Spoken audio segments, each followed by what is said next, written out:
The girl had a normal working day as a call center consultant. The phone was constantly ringing and she had to answer various questions. And she had to try to help every client, because this was part of her direct responsibilities. As a result, she was so tired of all this that, if it were up to her, she fell asleep right at her workplace. And all because she read a fascinating novel until the morning, instead of sleeping. After everything was done, she went to bed. But she suddenly woke up and realized that this was clearly not her home. She found herself in a large hall where a handsome young man sat on a throne. He casually played with a dagger and asked reports from his subjects. In particular, he asked Sir Eden what he had done wrong. Where did she end up, and what kind of place is this? Who are these people? Many questions raced through her head, but not a single one had an answer. And she didn't like what she heard at all. The people in this room were talking among themselves. However, this had to be done very quietly so that His Majesty would not hear. His Majesty had an incredibly cool temperament. He threw one of the daggers so that the blade entered the wall next to Sir Eden's head. The tip touched the neck. In front of His Majesty lay 3 more daggers. Sir Eden has finally admitted his mistake. During the bet, he dared to stand in the way of His Majesty. The people present at this scene did not understand why Sir Eden behaved this way. If he really fears for his own life, he should be quiet. Other daggers flew at Sir Eden. His Majesty handled them deftly. They also pierced the wall next to Eden's body, but did not seriously injure him. Eden tried to explain his action. His Majesty ordered the crew to pay for their drinks, but he wanted to cover the expenses with a night's salary, and this would have ended very sadly. His Majesty took one of the daggers and pointed it at the crowd. The tip was looking straight at our heroine. His Majesty demanded an answer from her. What did Sir Eden do wrong? The girl thought that daggers, bets, the price of drinks, and the night Eden were talked about in the novel she was reading. Had she somehow managed to get into the novel itself? For her, the novel was a real salvation in a life where the number of clients never ended, and she immediately realized that she had become the heroine of that novel. The events in it developed around the princess of a weak country, who was the concubine of the main character. During the climax, a rebellion broke out and the imperial palace fell. The main character stabbed himself right in front of the princess. As a result, the main character went crazy and was placed in the appropriate institution. If she did end up in the novel itself, then the man who sat on the throne was the main character, Carton Zeon, Emperor of Hislonia. He had a memorable appearance. Jet black hair, bloodshot eyes. He also had a perfect nose and a sharp chin, but his nature was disgusting. Carton, for the sake of pleasure, destroyed those who were faithful and devoted to him. He had an incredible number of girls whom he changed like gloves. When she read the novel, she perceived Carton as incredibly beautiful trash. And now he appeared before her eyes. He really wanted an answer to his question, but she didn't know what to finally tell him. She understood that if she did not give the correct answer, she would die right here. Well, you'll have to use a trick. Call center clients always hope to hear that it is not their fault, and the call center workers are to blame for everything. With her hand on her heart, she said, Sir Eden used a foul to prevent His Majesty's victory. It is a pity that he is not a customer of the call center, in which case she would say that the damage caused due to the customer's carelessness is not subject to compensation. She exclaimed that Sir Eden had done a disgusting thing. Carton smiled. This girl was the only one who understood him. In this case, the best punishment for Sir Eden would be death. Suddenly, she realized that Carton was completely different from the people she was used to working with in the call center. Knight Eden could really die. And in this case, she would only have herself to blame. You need to think through the answer carefully so that in the end, everyone survives. She suggested making Knight Eden feel despair before carrying out the sentence. He can be demoted to the lowest rank. She thought this punishment would be great. Eden devoted his entire life to the position of captain. If he was demoted in rank, it would be an even worse punishment for him than death. This is a really great idea, Carton thought. In general, it was very unpleasant to see blood in the morning. Carton felt somewhat tired, but at the same time, he did not want anything at all. No massage, no entertainment. But apart from the masseur and dancers, there was no one else to invite. Carton answered really. In his opinion, the right person was right in front of him. Those present did not understand whom His Majesty meant, but they knew that this man was clearly unlucky. And he meant Duchess Alina Valoa, our heroine. She thought, why her again? Why does she need all this? Although if she has to stay with this handsome guy, then next time daggers will probably fly at her. She would love to spend time with His Highness, but it is unlikely that she will be able to satisfy his interest. Carton thought that she was simply embarrassed and completely in vain. After this, he announced that the meeting was over. Everyone left. She also managed to leave the hall. She was able to miraculously survive, which was simply incredible.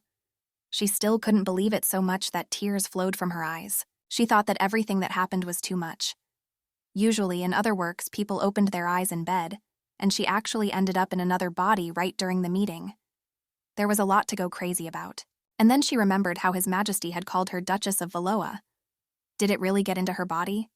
To find out, she looked at herself in the mirror. Alina Valoa was a real villain. True, her role was not very great, but she could pacify the Emperor even when she was scolded. She looked like our heroine when she smiled, listening to words of hatred addressed to her. When Alina asked the Emperor to support the order instead of spending money on building a palace for the main character, she was sent to execution. But in the novel, there was no special contact between the Emperor and the princess. So why did he say it was me? She thought there was some hidden story. But it turned out to be impossible to guess that this was impossible, since there was very little information for reflection. But since she turned out to be the heroine of the novel, you definitely need to see this world. This opportunity only comes once, so why not take advantage of it? She went to look at the castle and its surroundings. Everything turned out to be very beautiful. It was difficult to resist such beauty. She definitely found herself in the world of the novel she was reading. When she was walking around the territory, she noticed Sir Eden with people. They approached her and bowed. She felt very bad that Sir Eden was demoted because of her words, but at that moment there was nothing she could do. However, contrary to her expectations, Sir Eden thanked her. If not for her, he would have already died at the hands of the Emperor. This handsome young man was sincerely grateful for the help provided. She was amazed that despite the fact that Sir Eden had lost the job to which he had dedicated his whole life, he thanked her instead of being angry. She allowed Sir Eden to contact her at any time if he needed help. He was certainly surprised. But I was touched by this, so I expressed my gratitude. She was sure that she would have to meet Sir Eden more than once. While she was thinking, a maid came running. She looked everywhere for the Duchess of Valoa and was incredibly glad that she had finally found her. Oh, how unusual it was for our heroine to be called the Duchess of Valoa. The maid reported that the outfit for a meal with the Emperor and the royal couple of Taraki was prepared. One could easily go crazy from all this. She decided to clarify what time the diplomatic dinner would be. The maid replied that there was still about half a day. There are already clothes prepared for him in the office. The Duchess, smiling sweetly, asked the maid to take her to the office. She understood that this time she was lucky. But such luck is unlikely to be permanent. She didn't understand what was happening here, but she wanted to understand everything. But first you need to understand what the Duchess was doing, and the papers should help figure it out. She remembered from their romance that there was always a special attitude towards the Duchess. She even had private chambers in the palace, so she started researching the information. Perhaps it will help not to die at the hands of a tyrant. She didn't like what she saw. The royal family was almost bankrupt. How much time she spent studying the papers, she herself did not know. But she understood that she would die just like the original heroine of the novel. If tomorrow the Emperor again makes another fuss and declares that he urgently needs another villa, then she will definitely die much earlier. She will have to remember her work in a call center and use all her skills to get out of this terrible situation. She will do anything to avoid dying, just like in the original novel. But for this, we will have to find a way to replenish the treasury. This is the only way she can survive. If she can save enough money and escape before the empire falls, she will be saved. She will have to try on the role of a pretender in order to make the tyrant's desires come true and so that no one can suspect her. Guests came to His Highness and asked him to meet. They were King Taraka and his wife from the neighboring country of Kizronia. But they didn't like the company of the Duchess of Valoa. She found something to answer. If she weren't here, who would be able to taste the food for the Emperor? The king and queen were somewhat shocked by this statement. Duchess Valoa stood and smiled as if nothing had happened. The king was amazed at such a strange reaction. The Duchess probably seemed like a simple hypocrite to the guests. But now she was like Carton's dog, which had to bark to survive. She looked straight at King Tarek. What if he wanted to poison His Majesty? The king shouted that such a thing had never even occurred to him. Putting on the most charming smile, the Duchess said that of course he had not thought about it. But she's telling the truth. She felt sorry for the unfortunate king, but there was simply no other way out. She asked His Majesty for permission to taste his food to prove her devotion. He looked at her with some condescension. Devotion is devotion. She can taste it. His Majesty asked to be careful because if the food is truly poisoned, indigestion may occur. She remembered that the Emperor was a master of the sword and made a name for himself in the War of Conquest. If he had simple indigestion, she would definitely have to cross the Jordan River. After tasting his food and waiting for some time, she declared that there was nothing wrong with the food. And then she wished His Majesty bon appétit. She knew that the swordmaster was immune to poisons. Therefore, it is unlikely that anyone would try to poison him. But what if? She hoped that all her efforts would one day pay off. She bowed and said that it was a great honor for her to help His Majesty. He thanked her for her efforts as now he could enjoy his meal in peace. His Majesty took a steak knife. Everyone present watched him with some apprehension, but His Majesty was very bored cutting steak. She realized that she had to do something. Otherwise, she would die with a 100% probability. Just as the king was about to cut his steak, she snatched the plate of food from under his nose to cut it. His Majesty noted that the steak was cut perfectly. He intended to try it, but he was the only one who felt a little hot. The Duchess took his words as a signal to action. She took out a fan and began to wave it furiously, and ordered the servants to immediately open the window so that His Majesty's heat could escape. The guests were exhausted by all these events. The Duchess, as if nothing had happened, inquired about His Majesty's condition. He said he felt much better, but the wind that arose smelled very strongly of perfume and it made him disgusted. He ordered them to stop waving. To get rid of the fan, she ran out of the mansion and threw it far away. You just need to get rid of what gets in the way. Anything that offends the Emperor's nerves will be immediately removed. The invited guests looked at the Duchess with incredible fear. The Queen was saddened. After all, the fan with which the Duchess fanned the Emperor belonged to her mother. And now she has lost this useful thing. The Emperor turned away and said that one of the statues was blinding him. The Duchess realized that she urgently needed to be moved.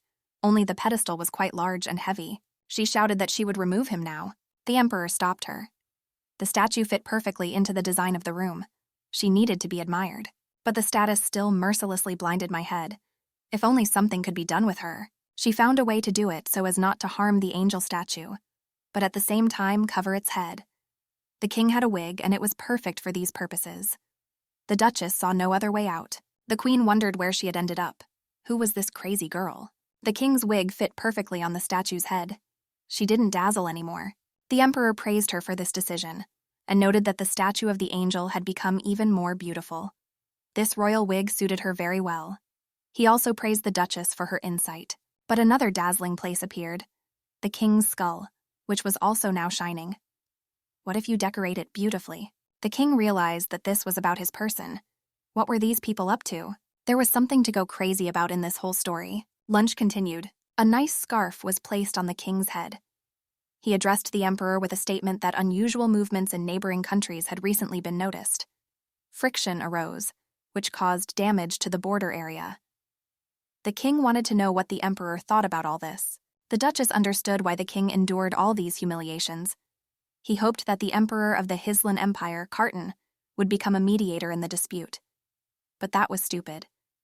Carton was a tyrant who knows only entertainment. He represented a huge problem for the country. Does the king really think that the Emperor will decide these issues? The king emphasized that the kingdom of Esland bordered on his empire, and all this will certainly attract the attention of the Emperor. The Duchess remembered that the kingdom of Esland led the empire to destruction, and this city was native to the heroine. The Emperor said that he would send an invitation to a banquet next spring. If everyone gets together and talks in a relaxed atmosphere, won't misunderstandings be resolved? She knew that the main characters would have to meet at this grand banquet. The Duchess looked somewhat thoughtful. The Emperor noticed this and asked if everything was okay. The Duchess clapped her hands. She exclaimed that the idea of holding a banquet was simply brilliant. His Majesty is very perceptive, and she is ready to work until her bones turn into real powder. Let the whole world know about his greatness. And she thought to herself that from the day Carton met the real heroine, the countdown of her life would begin. She needs to save her own life before Carton meets his heroine. Until then, she needs to try to escape. When dinner was over, the Duchess apologized to the king and queen for their mistakes. In her hands was a box with a royal wig and a fan. The king accepted the apology. He immediately put his wig on his head and felt more comfortable. She offered to pay damages for valuables that were damaged. Perhaps this will prevent the kingdom of Therica from declaring war on Esland. Perhaps this will not bring the time of the destruction of the empire any closer. She recalled her skills as a call center worker. She often told clients that if they wanted to ask her for something, they should say so. The king and queen began to whisper to each other. After thinking carefully, the king made a request.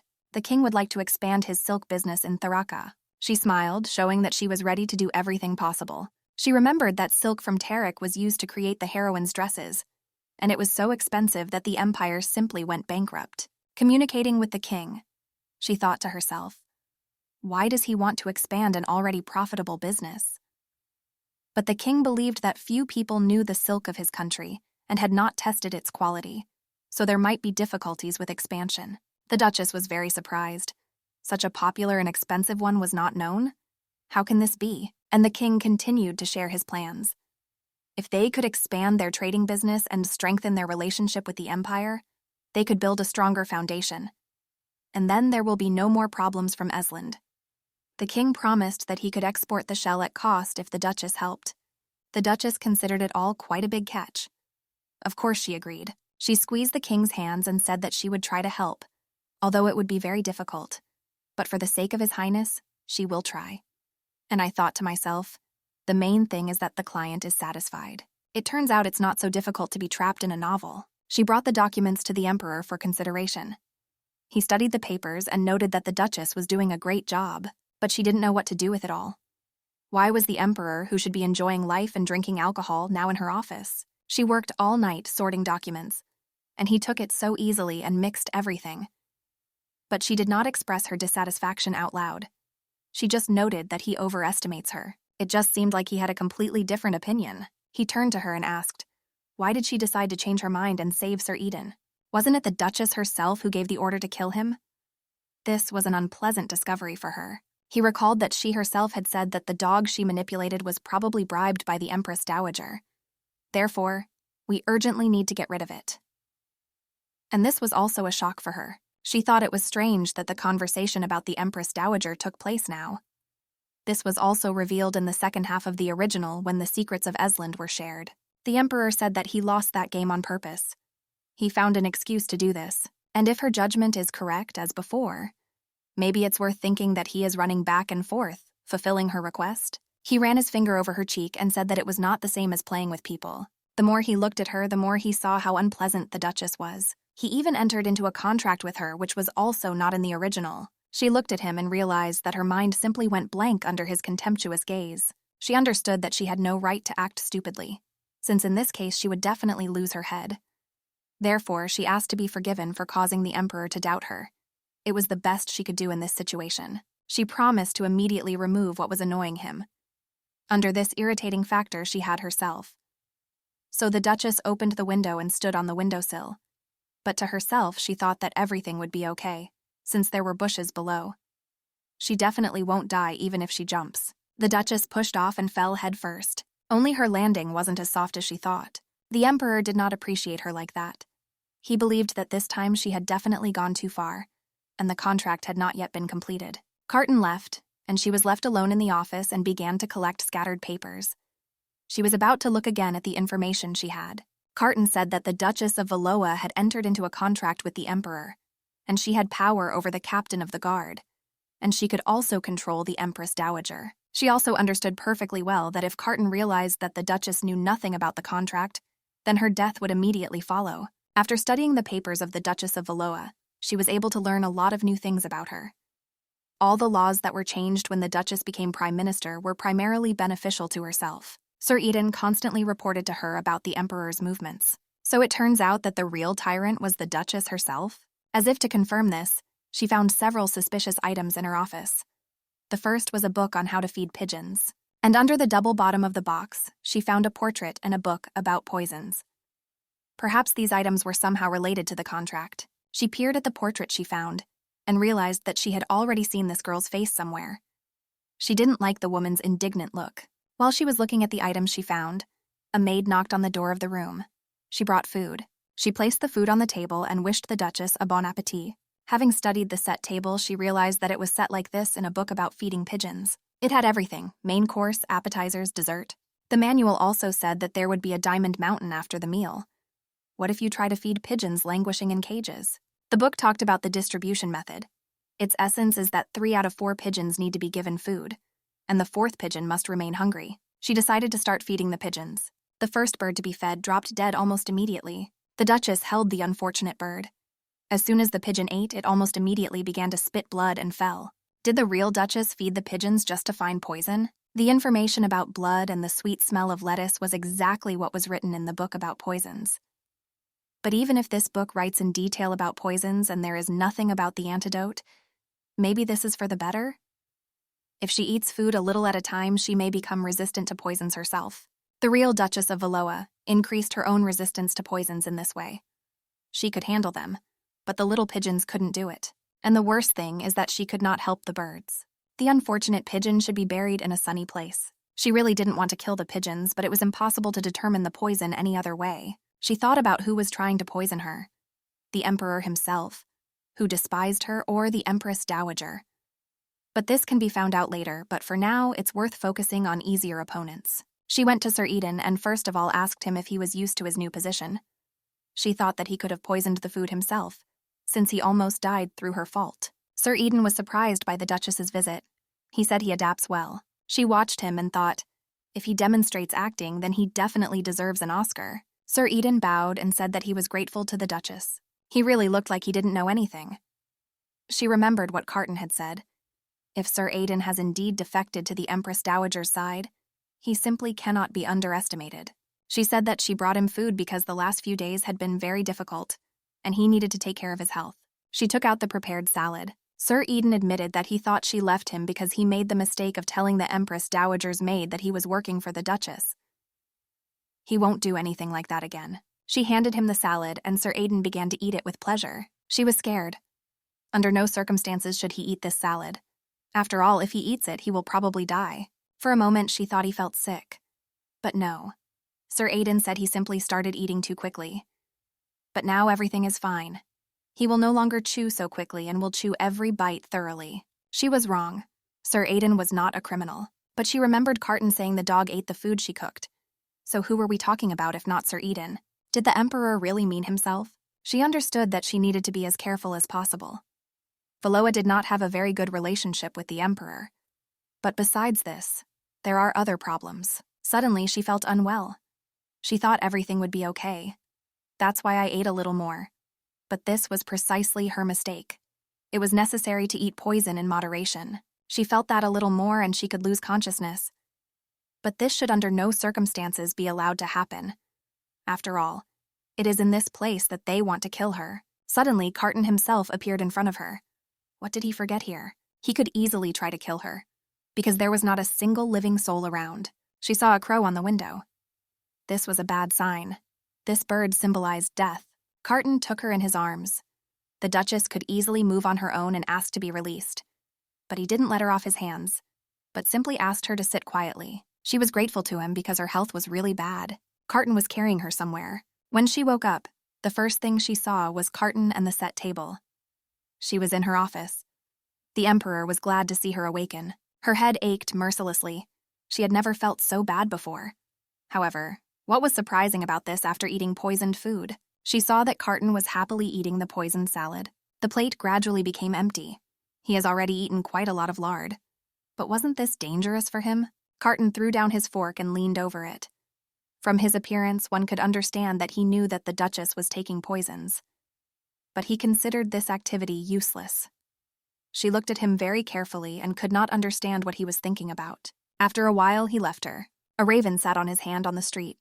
He was his personal observer. The raven released a note from its beak. Carton began to read it.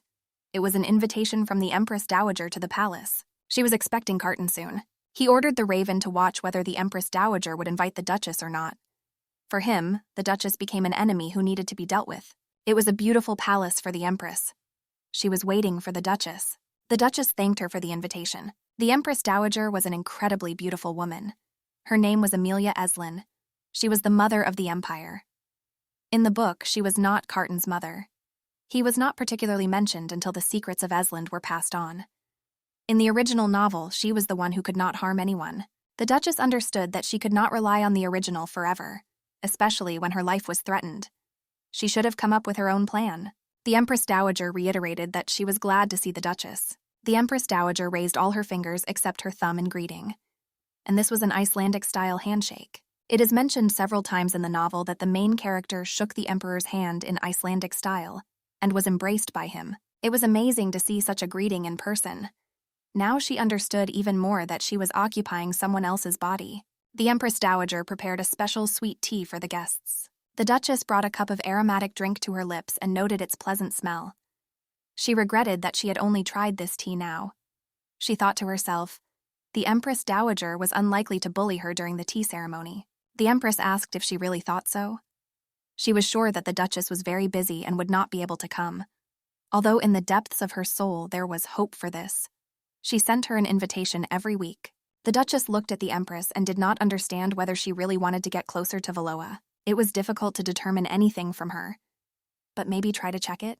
The Duchess said that she simply did not want to come to the Empress empty-handed, so she prepared a gift that she had made with her own hands. This is a tea made from mereza flowers. The Empress noted that these are special flowers. Aren't more fragrant flowers added to tea? The Duchess replied that yes, that's what they usually do. But she especially liked the aroma of mereza. The Duchess assured that the Empress could safely drink tea, since the flowers of this plant, unlike its roots, do not contain poison. She noticed a maid helping with tea. They recommended contacting her if you suddenly needed something. This maid clearly knew the culprit, and now she will know that the Duchess is looking for a killer with poison. However, this was not so important. She wanted to find the culprit, not the middleman. The Duchess ordered the maid to quickly bring tea, but when she served it, she managed to spill the teapot so much that some of it fell on the Duchess. The maid began to apologize for her mistake. The Empress Dowager was agitated by the incident. She immediately asked the Duchess if everything was okay with her, but the Duchess did not suffer at all from the boiling water. But she will have to change clothes before a future meeting. The Empress Dowager could not detain the Duchess.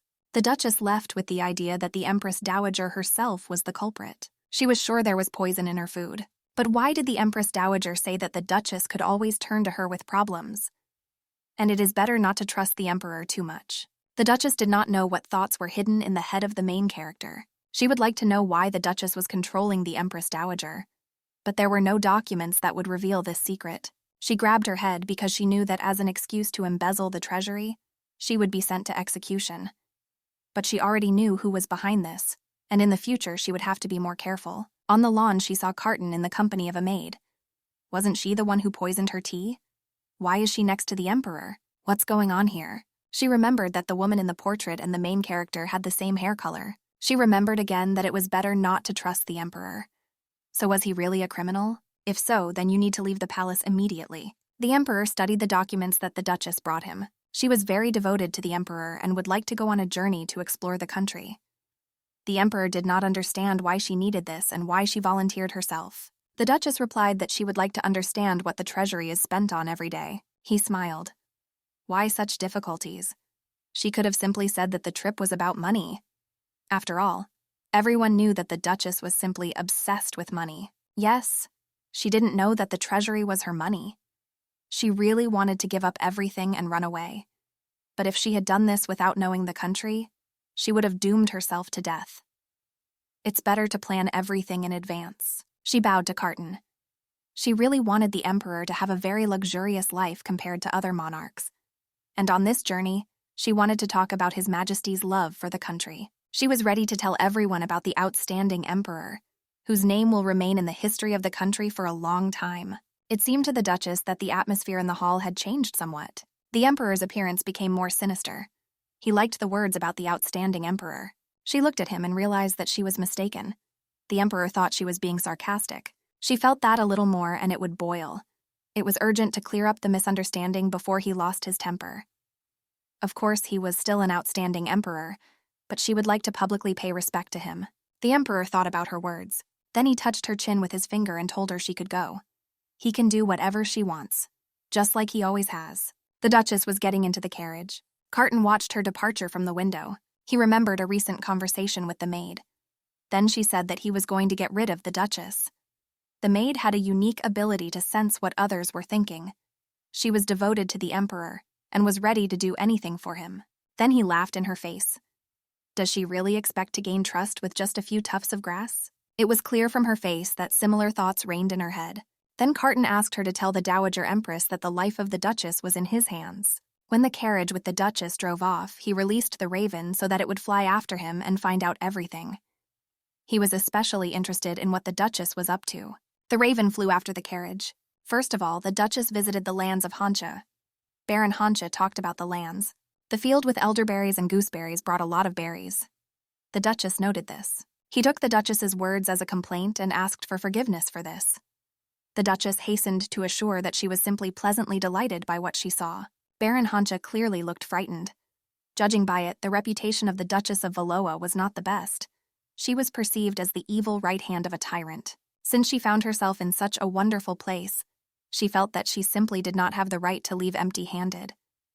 She told the Baron that it was necessary to develop this beautiful fertile land and every bakery should have its berries. The bushes with berries were simply magnificent.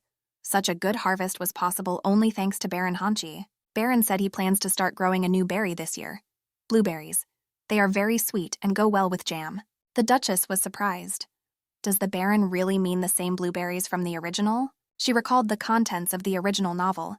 There were only a few scenes in it where the main character could eat normally. One day, Carton shouted in anger that because of the poor harvest, his woman could not eat blueberries properly. He ordered the person responsible to immediately cut off his head. Since the Duchess knew what would happen in the future, she advised the Baron when he went to the southern continent to buy blueberry seedlings next year, not to rush back.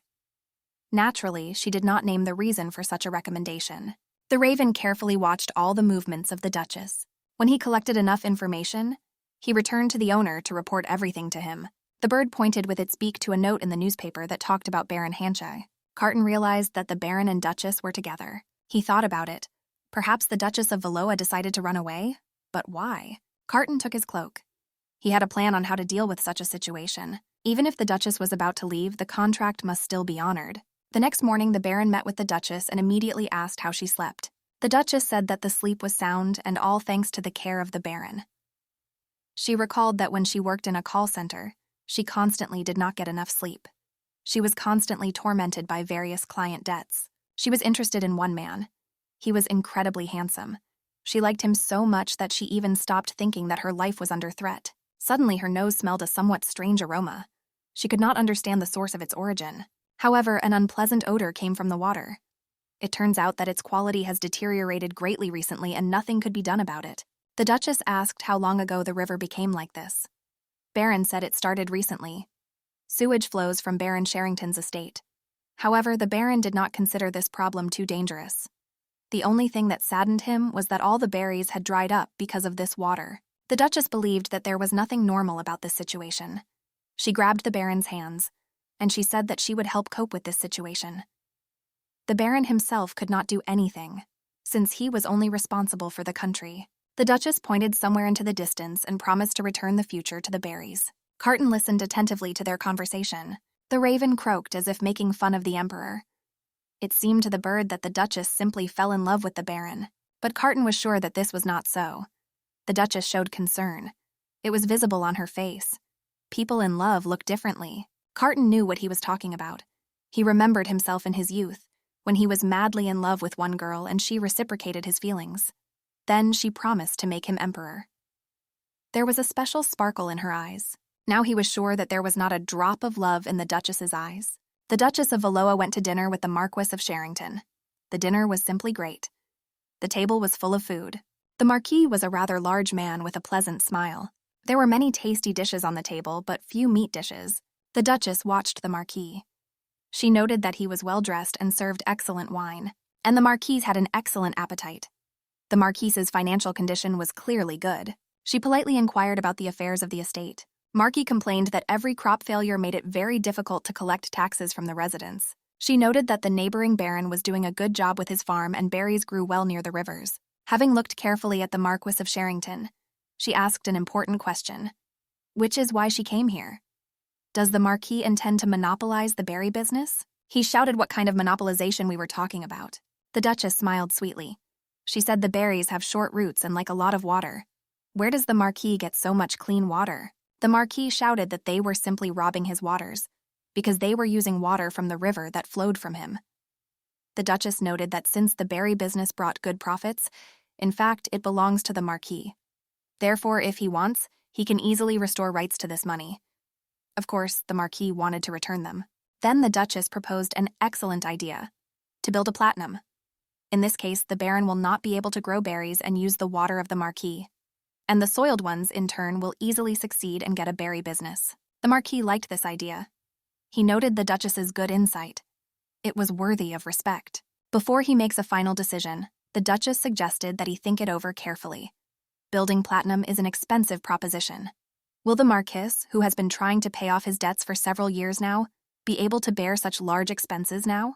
The Marquis thought about it because the Duchess was right. Then the Duchess cast the hook. If he builds the platinum, he can get out of his hard life. He only needs to sign a few documents so that the imperial family can issue a certain amount at a small percentage. The Marquis took the bait and asked what documents were needed. The Duchess listed them: tax return, list of assets owned by him, sources of income, statements of transactions. All he needs to do is collect everything and bring it to her. The Marquis agreed to everything and quickly brought the required documents. She looked at him carefully and asked if he got into such a difficult situation because he made money dishonestly at the expense of another country. The Marquis was so inspired by the upcoming prospects that at first he did not understand what she was talking about. The Duchess was provided with a ledger. When the Marquis saw her in the hands of the Duchess, he was incredibly surprised.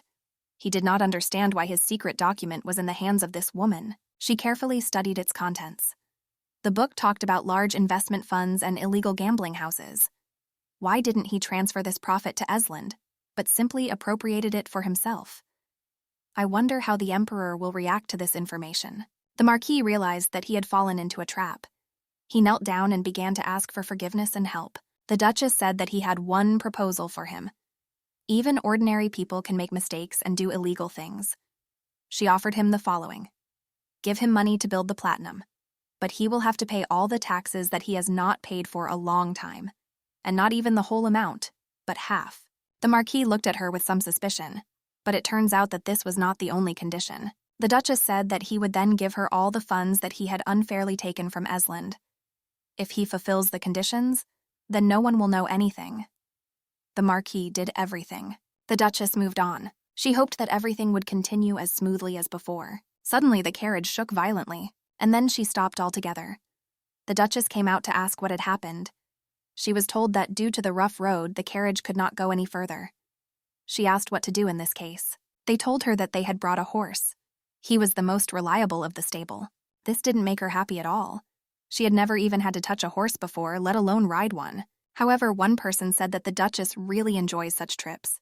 The Duchess thought that this was a complete failure for her, but she had no choice but to try, and she began to climb onto the horse.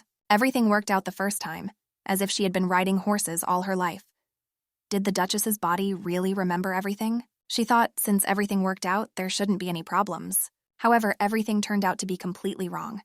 For some unknown reason, the calmest horse reared up, and then she rushed off, carrying the Duchess with her. She was scared. She grabbed the reins tightly and she did not understand what to do in this situation. The wind whipped mercilessly across my face. My hair became tangled. The Duchess thought that a little more and she would simply die. But unexpected help arrived in the person of an unknown young man. He managed to approach the Duchess's horse and grab its reins. The stranger said that her mistake was to let go of the reins. He helped the Duchess get off the horse. Carton's Raven watched all this. The Duchess pressed her hand to her chest and said that she was able to survive only thanks to her savior. She would like to thank him somehow, but she would like to know his name. He said he was just passing by and saw that her horse had gone wild. Anyone else would have done the same. From under the saddle, he pulled out a large piece of glass. Apparently, he injured the horse, which is why the horse went crazy. She carefully examined the find and realized that it was clearly not accidental. Someone set it all up. Someone wanted to kill her, but who? Her entourage, including Eden, ran up to the Duchess. They were worried about her. She stood next to the savior and held the found fragment in her hands. She said that this young man who was standing a yard away from her saved her. She hid the fragment behind her back. Eden took off his jacket and threw it over the Duchess's shoulders. He said she didn't look well. She might need some rest. The Duchess agreed to this, but first suggested a halt. They set up camp and lit a fire. The Duchess sat comfortably in the tent and examined the fragment. She wondered who could have planted it. She understood that the action was planned and someone clearly wanted her death. But who?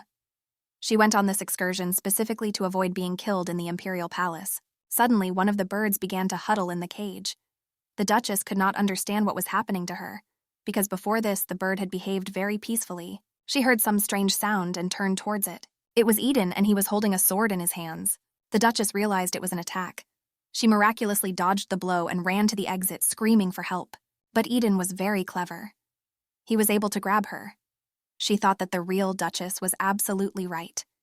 Instead of feeling sorry for others, she should have trusted the real heroine.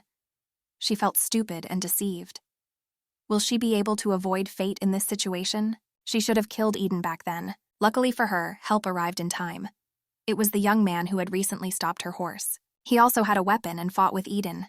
He was really good-looking and very clever. However, this did not stop Eden from dodging and escaping. The savior extended his hand to the Duchess and helped her rise.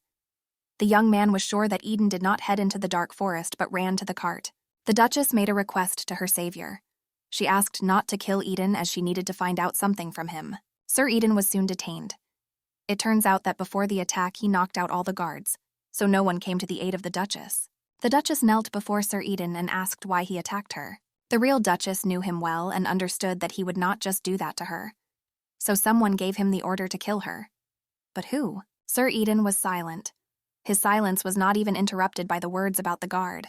He only asked for forgiveness and said nothing more. The Duchess had no choice but to call the soldiers to take Sir Eden away. Her savior said that given the whole situation, it was better to kill Sir Eden right away. The Duchess understood that he was right. But she did not want to kill anyone just because of her own desire, despite any excuses. She was not the real Duchess of Valoa. The Duchess thanked the unknown young man for her second salvation. The stranger decided to remove his hood to show off his face. It turned out to be Carton himself. She thanked him again for his help and said that she would never forget it. She said that she didn't have to worry about it at all. But would you like her to reconsider her decision and kill Eden right here? The Duchess was against such decisions. She believed that the law and rules were made for everyone.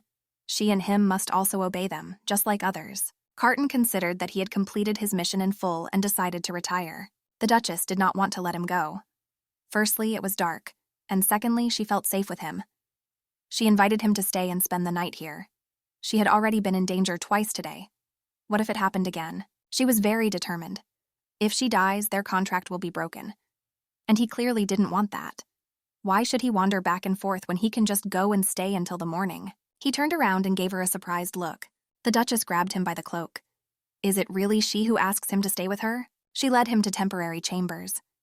If she had known that he would be here, she would obviously have prepared a tent with better conditions. She apologized that there was only one bed in the room. Carton said that it's okay, he's happy with everything.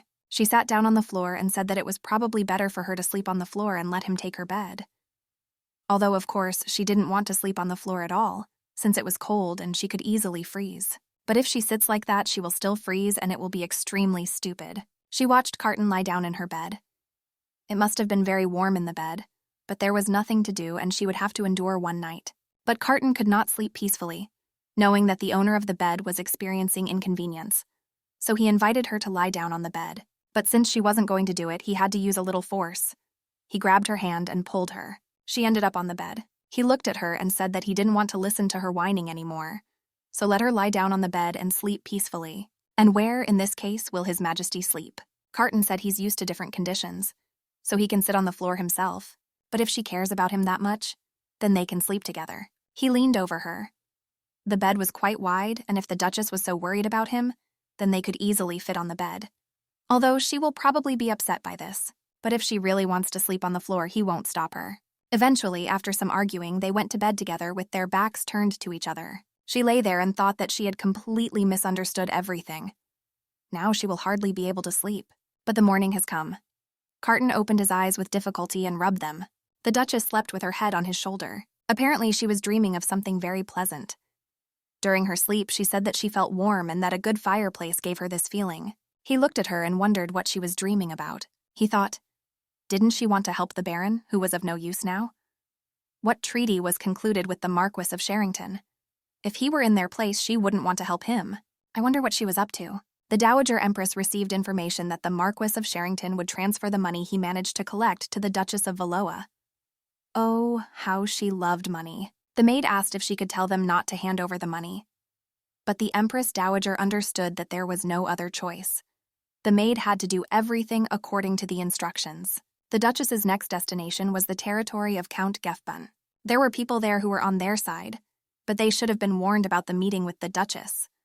I'll have to quarrel with her. She asked the maid if Carton had returned. She replied that no, he traveled far away on business. She didn't understand how he could occupy a place on the throne. He took and left the capital unattended. If her son were alive now, everything would be different. The Duchess woke up with a pain in her neck. She could not sleep properly because Carton was next to her. It's time to feed the pigeons. She was sad that she could offer the birds a very meager diet. While she was feeding the pigeons, Carton entered. He noted that she brought her birds to this cold place, but the Duchess had everything thought out and there was a stove under the cages. However, the words about the stove angered him. More precisely, at that moment, he remembered how he woke up and saw the Duchess sleeping on his shoulder. Carton said that since morning had come, he could go. Then let her guards take care of her. She looked after him in surprise, wondering where he had gone in such a hurry. After all these adventures, Carton went to the tavern to relax. He drank beer in huge mugs. One of the visitors to the establishment approached him and asked what brought him to this area, because no one had seen him here before. He laughed it off in order to find a beautiful girl, since in the capital they had become less interesting. But if that were the case, she wouldn't mind spending the night with him. She touched his cheeks. He wouldn't mind spending the night with her. They went to the room, but the girl immediately lay down on the bed and fell asleep. He sat and thought, it's strange that nothing worked out, but it was for the better. It's good that she was sleeping. The decision to go with her was not made lightly. In the tavern, he felt being followed. He was very tired of everything that was happening and did not understand how long everything would continue like this. Meanwhile, in the camp where the Duchess was staying, she was informed that Sir Aidan had escaped. He somehow managed to get rid of the chains that bound him. Sir Aidan was a talented knight. Therefore, ordinary soldiers could not resist him. But maybe it makes sense to assemble a search party? She remembered why the real Duchess of Valoa wanted to kill Aidan. It was precisely because he was a very experienced warrior and posed a danger. She suggested postponing the chase for now and focusing on treating the wounded. They needed help. They went to the nearest village. It was small, but there were places to stay. For the Duchess, the most important things were having a bed and a bathroom. And most importantly, there should be rooms for the wounded. The soldiers knelt before her. She thought, what are they doing? They were wounded, and that way the wounds could open. One of the soldiers said, they are to blame for missing the killer. They should have been punished because they are responsible for ensuring security. She knew she had to say something. If he remains silent, he will simply lose his dignity in their eyes. Therefore, she said that there would be punishment, but only when they return to the palace. Therefore, they should not make another mistake. These are the words they really want to hear. And she believed in their devotion. Therefore, they should not hesitate and should concentrate on treatment. The soldiers were sincerely surprised by her words, but they were pleased with them. Some are truly ready to sacrifice their lives for her. The owner of the building said that the Duchess's room is at the end of the second floor.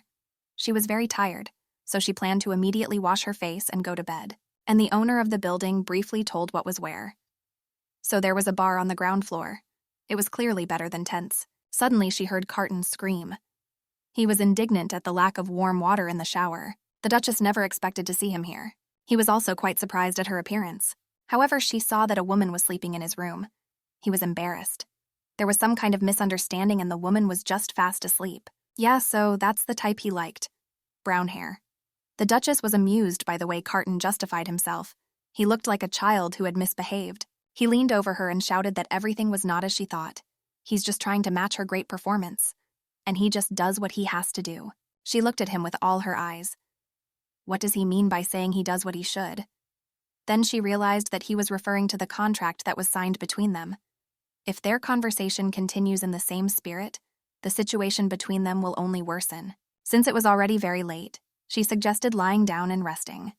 The day had been too hard, so she was pretty tired. He interpreted her answer as distrust of him. Does she think he is ready to betray Eleanor? She understood who he was talking about the woman who was in the portrait.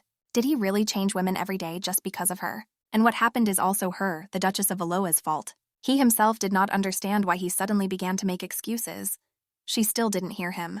He opened the door to his room. Then he looked at the Duchess with a grin. In his room, the woman was still sleeping on the bed.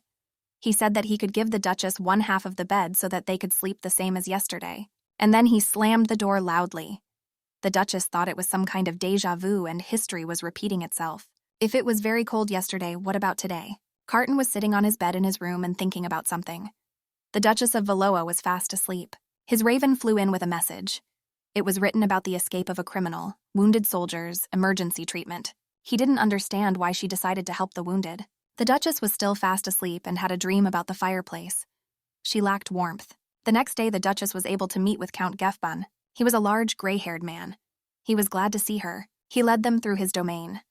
Carton examined everything carefully. He noticed that all the soldiers were bandaged. He turned to the knights who missed the unharmed killer. The Duchess looked at him with her large and beautiful eyes. She kept Sir Eden close because she thought he was useful. Carton smiled and said that he had not previously thought that the Duchess was so merciful. Their conversation was heard by Count Gefban, who was nearby. He shouted to the guy in the hood that he shouldn't hesitate. He mistook him for an ordinary servant. "We urgently need to take the horse and go to the stable." The Duchess and His Majesty turned to the Count's address. Carton did not like being treated so disdainfully. The Duchess immediately realized that trouble was about to happen. She shouted that the Count could not be executed. If he dies, who will defend the border? The Duchess decided to take the initiative into her own hands. She said she treasured this horse very much. "Therefore, I would like to take care of her myself." The Count was not against this, especially if the Duchess herself insisted. She went next to the Count and told Carton to follow them. The room was terribly cold. The Count explained that this place was previously a fortress, which is why it is so cold here. It was so cold here that the Count could not invite the guests to take off their outerwear. She did not understand why the Count clung to Carton all the time. If he had known how many lives she had already saved for him, he would have behaved differently. She decided to change the subject. The castle was very large and it seemed that few people used it. The Count replied that he always liked silence, so he deliberately reduced the number of people. The Duchess heard familiar words. The Count reminded her of that person who decides to call the support service and ask for help. Then she decided to apply her work skills. Milo smiled and said that she came here to help him and deal with the difficulties of his domain. If he has any problems, he can talk about them. You shouldn't be ashamed of it. The Count said there was no need to worry so much. He's just doing his job. But the Duchess objected that all the territories she passed through had a number of problems. There was a problem with agriculture in Hanji due to the pollution of the river. The Marquis of Sherrington also had his fair share of problems. It must be very difficult and dangerous to manage such a vast territory as that of Count Gefban. The Count thought for a minute and said that he really had one problem. Since the beginning of the year, local residents began to fall. The Duchess did not understand what it meant that they began to disappear. Is this related to some kind of relocation? No. The Count said that it was as if they had been kidnapped. More than 100 people have disappeared in the past month alone. The Duchess was surprised by this. She remembered that it was from this moment that the whole story began. The book was written about slave traders who kidnapped people. Since the tyrant was disgusting with his duties, the trade in living people flourished. As a result, the people could not tolerate all this for long and rebelled. It all ended sadly. After the end of the war with Esland, the empire fell into decay. The Duchess, with her hand on her heart, said that she would look into this issue. The Count was quite surprised that the Duchess would act personally. But that's exactly what she was going to do, since the Count had to guard the borders. She understood that since the situation had already reached this point, her days were numbered. She needs to do everything to slow down the original story and escape. In this case, she will have to put an end to the slave trade. The Count ordered to set the table and bring the best alcohol to the Duchess. The Duchess smiled and said that it was too early for alcohol because the evening had just begun. But the Count was convincing. Today was just a great day, so I should have had a drink. He turned to Carton and demanded that he come and pour alcohol. The Count decided to joke that the courtship of such a handsome guy was much better than his. But the Duchess did not take this joke properly. Carton walked up to her, leaned over and smiled. Did the Duchess want him to pour her alcohol?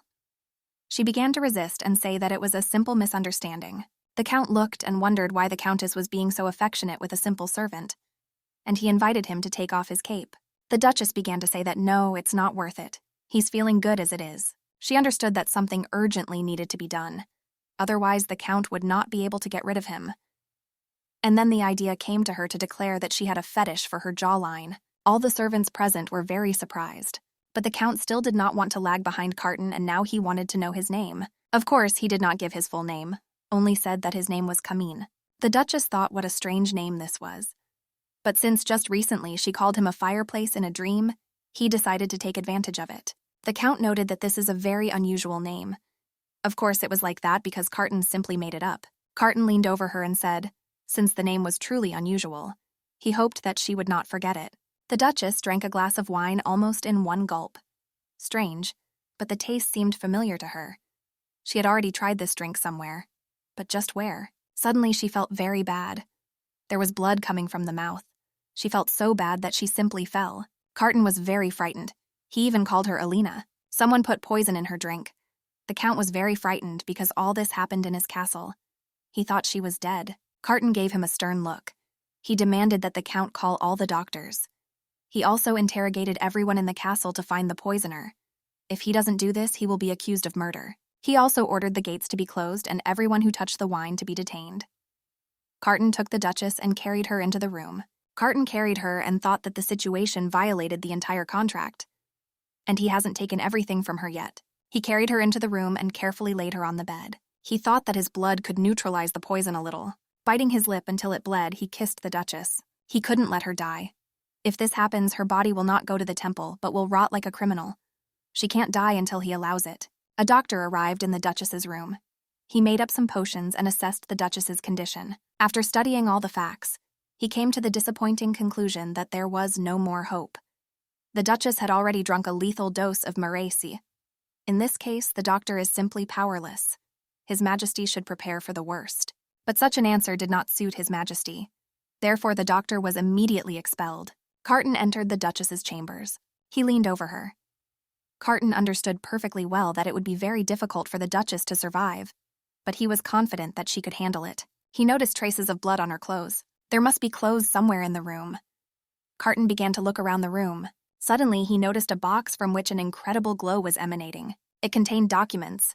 Their discovery surprised him a lot. The next morning, a miracle happened and the Duchess came to her senses. She sat down on the bed. Her head was pounding mercilessly. Carton noticed her awakening and immediately approached her. In his hands was a painting that he found in a box. He asked why she needed it. This was the same portrait of Alina. The Duchess did not understand how he ended up with Carton. She admitted that she thought that this portrait was somehow connected with the contract. So she secretly carried it with her. He was not interested in how she carried the portrait with her. He wanted to know why she needed him. The Duchess understood that under no circumstances could she make a mistake when answering. If this happens, she will be executed immediately. Therefore, she said that thanks to the portrait, she wanted to remember what Eleanor looked like. Carton's eyes turned red. She clearly didn't like her answer. He leaned towards the Duchess and literally hissed, since she wanted to remember what she looked like, then let him tell who she was. The Duchess stared at Carton with all her eyes. The Empress Dowager's maid and the main character of the original had the same hair color. They also matched the hair color of the girl in the portrait. If she is a valuable person who is bound by the contract, then she must be Carton's lover. She said the last phrase out loud. He gave her the portrait and said that there was no point in interrogating her now. Let her have a good rest first. Carton left the Duchess's room. He thought about the Duchess's words that Eleanor was his beloved. And if the Duchess thinks so, then she is clearly out of her mind. She first helped the Baron of the Poorlands. Then she saved Eden from death. And she did not order the execution of those who missed the killer. It seems that the Duchess of Valois simply lost her memory. And if she didn't remember Eleanor, then she probably forgot the contents of the contract. Eleanor was his mother, and now was probably his last chance to get her back. Count Gefben was very glad that the Duchess woke up. She immediately came to visit her. He was very worried when the doctor said that she would never come to her senses. The Duchess laughed. Considering the amount of blood she vomited, it was already good that she opened her eyes. The Count immediately said that he had nothing to do with what happened, so that's what he cared about most. But she understood that he had nothing to do with it. If she dies and the Count is executed, then he will not receive any benefit from it. She asked what happened to those who touched the wine. The Count said that all the people were locked in the basement. He will do everything to find the culprit. But the Duchess ordered not to touch people. But how can we find the culprit in this case? She suggested that he take a more cunning route and spread false information. Let him say that the Duchess of Valois is really dead. The first people to know about this were the maids. They immediately began to discuss the situation. If everyone knows that the Duchess is dead, they will die too. Therefore, it is important not to talk too much. The Duchess heard their entire conversation. It's a shame they ended up in the most interesting place. She was terribly bored hiding in the attic room. It was also very cold there. She thought that the last time she saw Carton was yesterday and he never appeared again. And his disappearance occurred after a conversation about Eleanor. But while she was thinking about all this, Carton appeared. He was carrying food. He brought her warm food because he was sure that she was simply dying of hunger here. The Duchess began to eat with pleasure, watching Carton. It seemed to her that he looked quite normal. She felt uncomfortable because she was eating and he was just watching. So I asked, maybe he would join the meal? But Carton grimaced. He didn't want to eat dog food. The Duchess continued to eat both cheeks. She was really hungry. At night, when she was sleeping, Carton arrived in her chambers and woke her up with the fact that she urgently needed to go somewhere. He recalled that according to legend, she died from poison. That's why they have to go at night. The Duchess was very cold, but she had no warm clothes. Carton noticed a bearskin on the wall, took it off and threw it over the Duchess's shoulders. Yes, she was uncomfortable in such attire, but there was no other option. They reached a room. Carton quietly opened the door. He showed her who was responsible for everything. It was the old butler who was with the Count at the banquet. She wanted to hurry up to catch him, but Carton grabbed her hand. If they go down the stairs, they won't be able to do anything. And then he suggested a simpler option, to jump. He took the Duchess in his arms and jumped down. The landing was successful. He then grabbed her hand and ran after the butler. The butler noticed that he was being followed and sped up. But that didn't save him. When he saw the bear approaching him, he lost consciousness from horror. The butler was taken to the castle. The Count was immediately summoned. The Duchess said that everything was planned by the butler. The Count couldn't believe it. The butler began to make excuses that he could never harm the Duchess. Then she angrily asked, why did he send letters about her death? Since they are in the same palace, he should have told everything personally. The butler, either out of despair or in truth, said that the Count was in cahoots with a high-ranking official from the capital. Of course, the Count denied everything and said that the butler should die. The butler said that he really was better off dead. But the man who made the estate what it is now is the Count. Carton joined this honest company. He came with a report that the search of the room was completed. He was able to find many false documents that were carefully hidden. The Duchess began to study the papers he had found, but I felt a very familiar aroma. Meanwhile, in the banquet hall, the Emperor was eagerly awaiting the current news. People could not believe that the Duchess had died. But they saw the official document reporting this. They said that the Duchess was poisoned and the poison was mixed into the alcohol that she drank. During the discussion, Carton entered the hall. He asked which version they thought was the most interesting. One of his men said that news of the Duchess's death had been received this morning and they were just talking about it. Carton looked thoughtful. He had other information. But it's better to ask the culprit of the rumors about everything, the Duchess of Valois. When she entered the hall, everyone present was shocked. But she appeared in person, safe and sound. The Marquis of Sherrington was most surprised, because it was he who relished the rumors about the death of the Duchess. Carton asked the Duchess about the completion of her expedition. The Duchess bowed respectfully and said that by His Majesty's grace the expedition had been successfully completed. She said that wherever she was, she heard words of praise about the Emperor. But in one place, she experienced an awkward situation. Everyone present in the hall immediately began to listen carefully. Carton asked what happened. The Duchess said in a completely calm tone that someone was trying to poison her. Carton looked surprised. Who dared to do this? The Duchess said that this unpleasant situation occurred in the territory of Count Gefban. The Marquis of Sherrington was most outraged by the situation. Maybe the Count harbored a grudge against the Duchess while she was on his territory? An attempt to kill the Prime Minister of the Empire cannot be forgiven to anyone, so those responsible should be cut off their heads immediately. Carton smiled. Yes, it's been a while since he executed anyone. Count Gefban, who was also present here, began to make excuses that he was not a criminal. He turned to the Duchess for help. She confirmed that he had absolutely nothing to do with it. The one who poisoned the drink was the Count's butler. If the Count really wanted to kill her, he would hardly have used his servant on his territory. She lifted the bird's cage. The butler used the pigeon to keep in touch with whoever gave the order. The bird also sent false information about the death of the Duchess. One of those present said that the official letter was received only yesterday. From it, they learned about her death. But this document did not say that death occurred after drinking wine. So who has heard this story? And everyone looked at the Marquis of Sherrington. He didn't understand why all eyes were directed at him. People started whispering. It seemed strange to them how the Marquis could know why the Duchess died. The Marquis shouted that it was nonsense to doubt him. The Duchess said that she had very strong evidence that the Marquis's pigeon was the culprit. She opened the cage and the bird flew out, and she went straight to the Marquis. The Duchess admitted that she herself wrote a note saying that she died after drinking the wine scent. In addition, the message and doves were covered with paint. For the Marquis, this news was clearly not pleasant. In addition, the Duchess asked him to take off his gloves. He shouted that it was all her fault. If it weren't for her, nothing would have happened. Carton was nearby and without hesitation tied up the marquis. His gloves were taken off. The marquis was right. There were traces of paint on the Count's hand. He really was guilty. Soon the Marquis of Sherrington was executed, but most likely there was someone else to blame. Only she didn't know who it was. The Marquis said that everything was done because of a personal grudge against the Duchess. The case of the poisoning of the Duchess of Valois was successfully completed. She herself did not like the results obtained. She thought that the Dowager Empress was to blame for everything and hoped to catch her. It was also necessary to search for the escaped Sir Eden, but he also disappeared without a trace, leaving only his huge debts.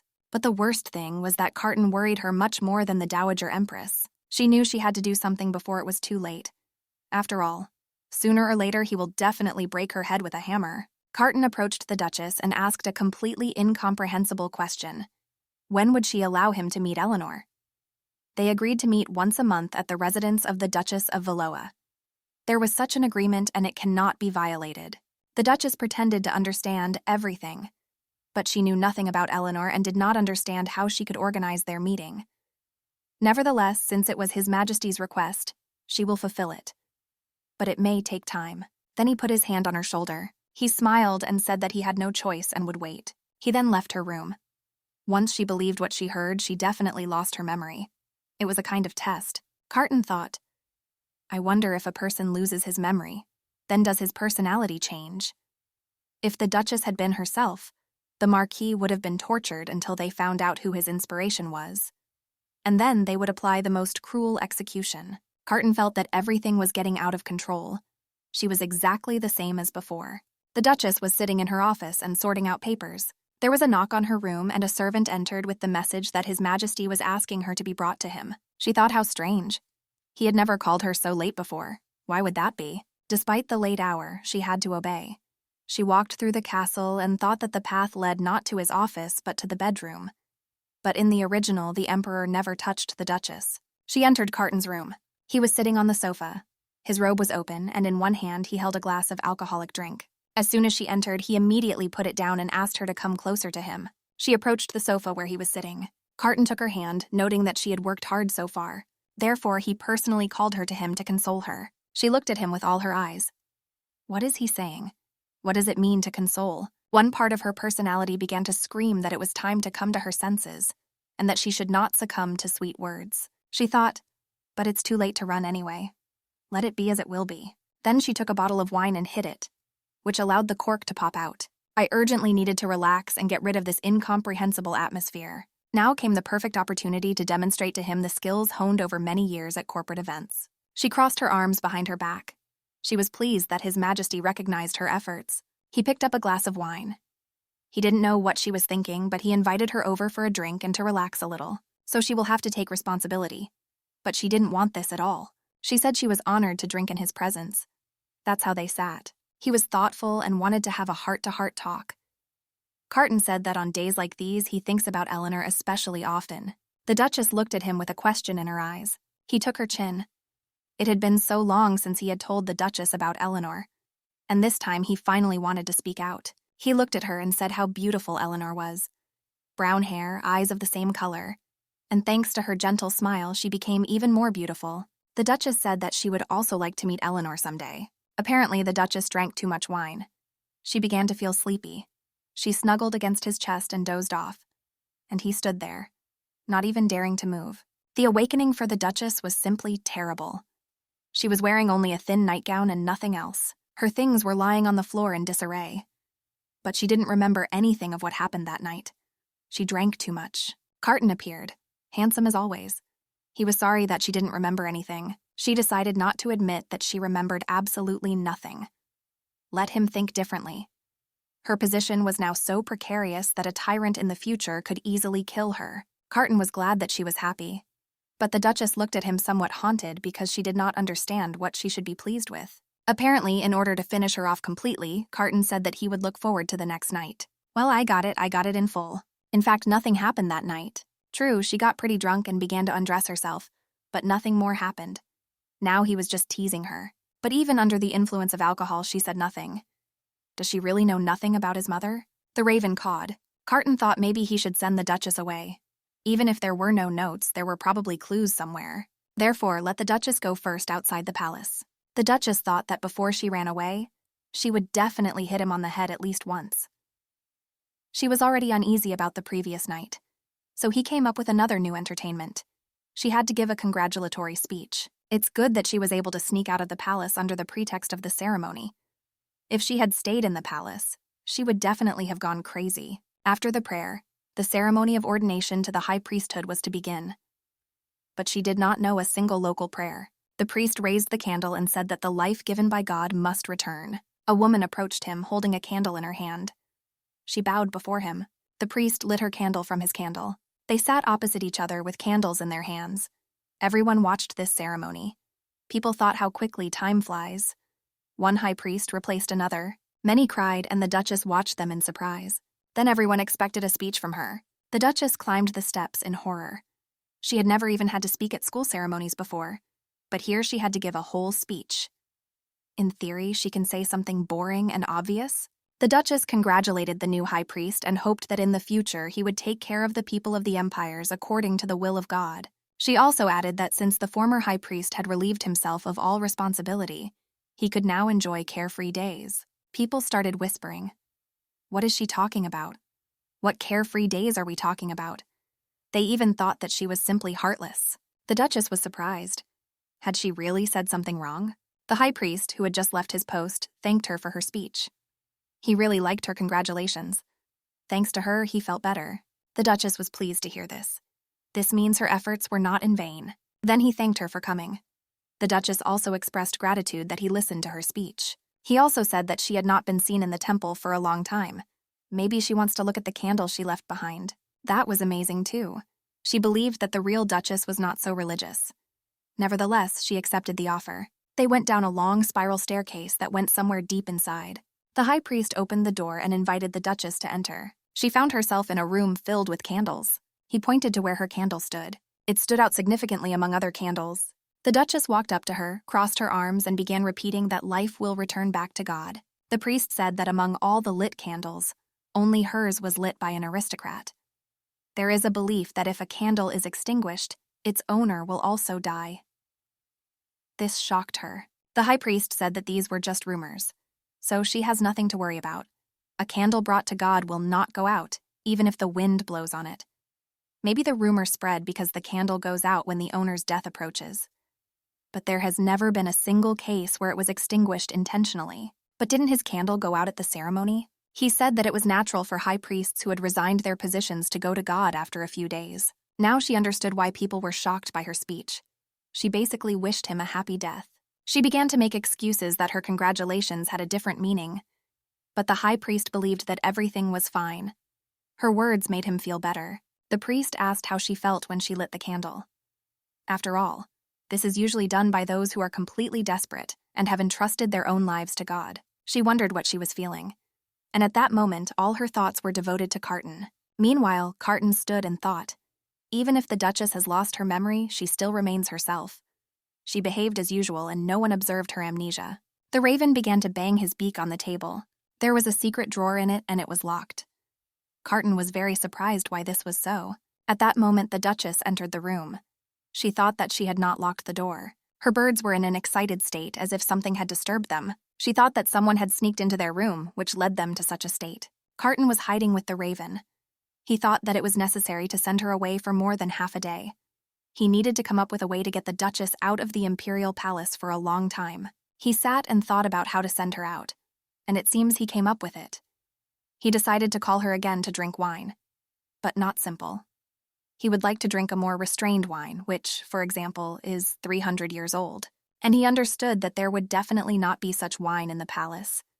And then she will probably say that she is ready to comb the entire continent to find wine that is more than 300 years old.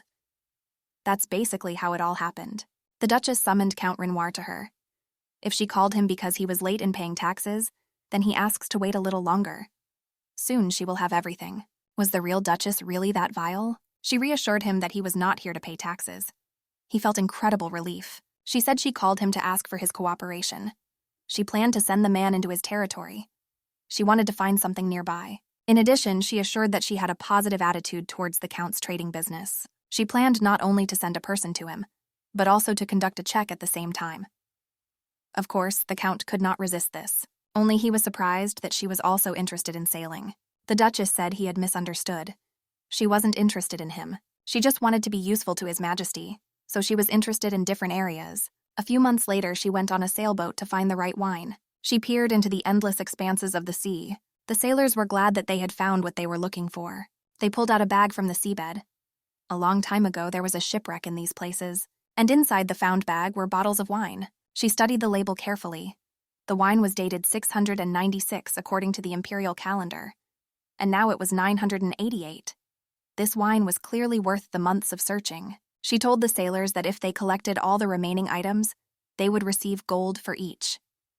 It was an excellent offer, and the sailors began to implement it. Count Renoir asked how she knew that a ship with precious wine had crashed in this place. The original novel was about a shipwreck, but there were no details. She had to gather a lot of information and make a guess. She turned out to be right. Thanks to the book, she found a ship that sank 300 years ago. The Count asked her for a bottle of wine. His daughter's coming-of-age party is coming up soon. Therefore, there is a great reason to give a bottle of wine. The Duchess complimented him. If his daughter is similar in appearance to him, then she probably has stunning beauty. The Count said that his daughter was a very beautiful child with beautiful light brown hair.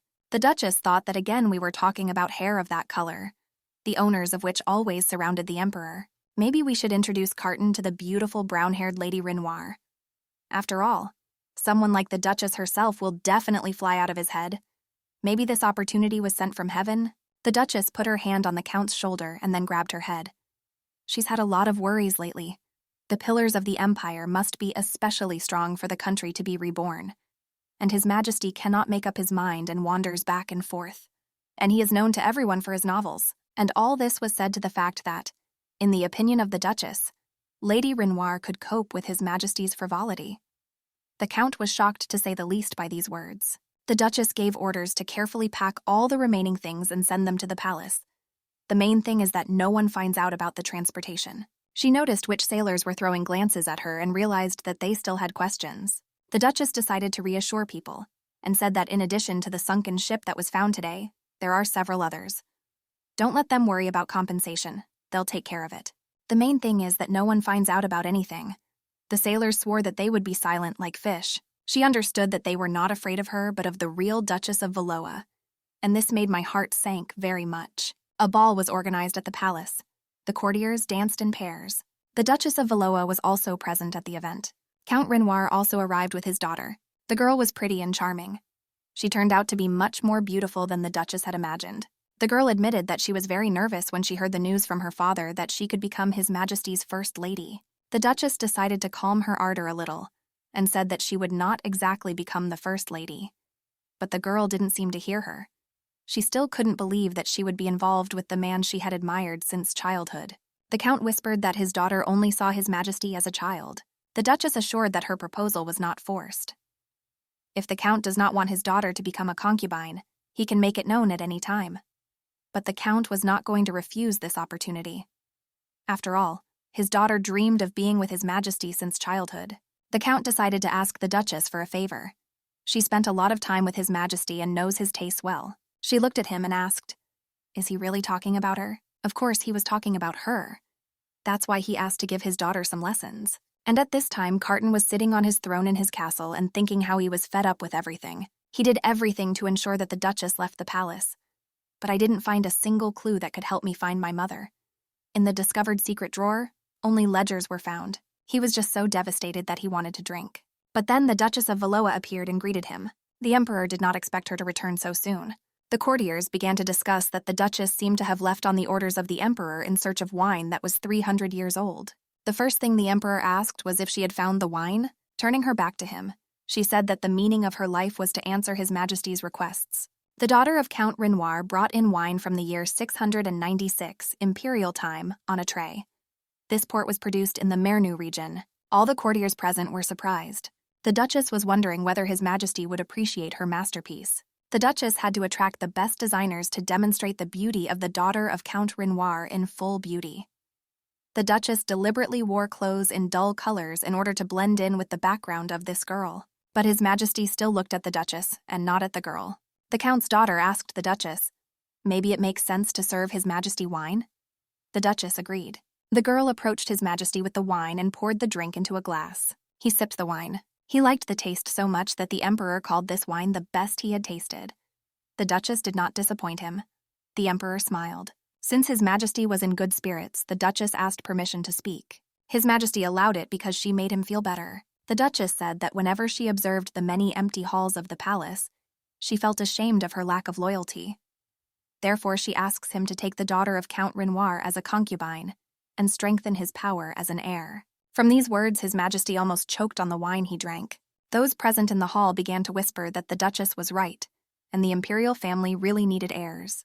But the Emperor always opposed any proposal for marriage. But if the Duchess herself spoke about this, maybe something will change? The Emperor squeezed the glass of wine so hard that it cracked. Nevertheless, he said, since the Duchess herself said so, then this time he would follow her parting words. The Duchess gave instructions to the daughter of Count Renoir. She should have forgotten about manners, etiquette, dignity, and just needed to be sincere in her feelings. Previously, the Emperor had never been interested in timid girls. He wanted to be free in relationships. He never loved or rejected anyone. The Duchess believed that confessing her sincere love to him simply did not make sense. The daughter of Count Renoir was confident that everything would work out for her, so the Duchess should not worry. She believed that if Carton were smart, he would understand that this charming girl deserves loyalty. After a while, the Duchess burst into Carton's room. The Count's daughter was lying on the floor. Carton was standing nearby. The Duchess thought that he had simply taken it out on her. Carton calmly replied that he trusted the Duchess's wisdom but was disappointed. She wanted to find out why the Count's daughter upset him so much. And at this time, His Majesty's guards were taking the Count's daughter out of the room. The Emperor said that this girl tried to kill him. The Duchess found it hard to believe. The Emperor complained that the girl was too wild. Probably no one ever taught her manners. She tried her best to bite him. The Emperor leaned over the Duchess as if trying to show how she wanted to bite him. So he kicked her out just because she tried to kiss him? But he was annoyed because he liked both the girl's face and outfit. But he also liked the Duchess's outfit. He said that when he looks at her, he involuntarily remembers that very night. And she hoped so much that he forgot about everything. But as it turned out, this was not the case. He then cupped her face and said that she looked much better without her glasses. To the astonishment of the Emperor, the Duchess pushed him away forcefully. Then she lowered her head and said that it was too late and she had to go.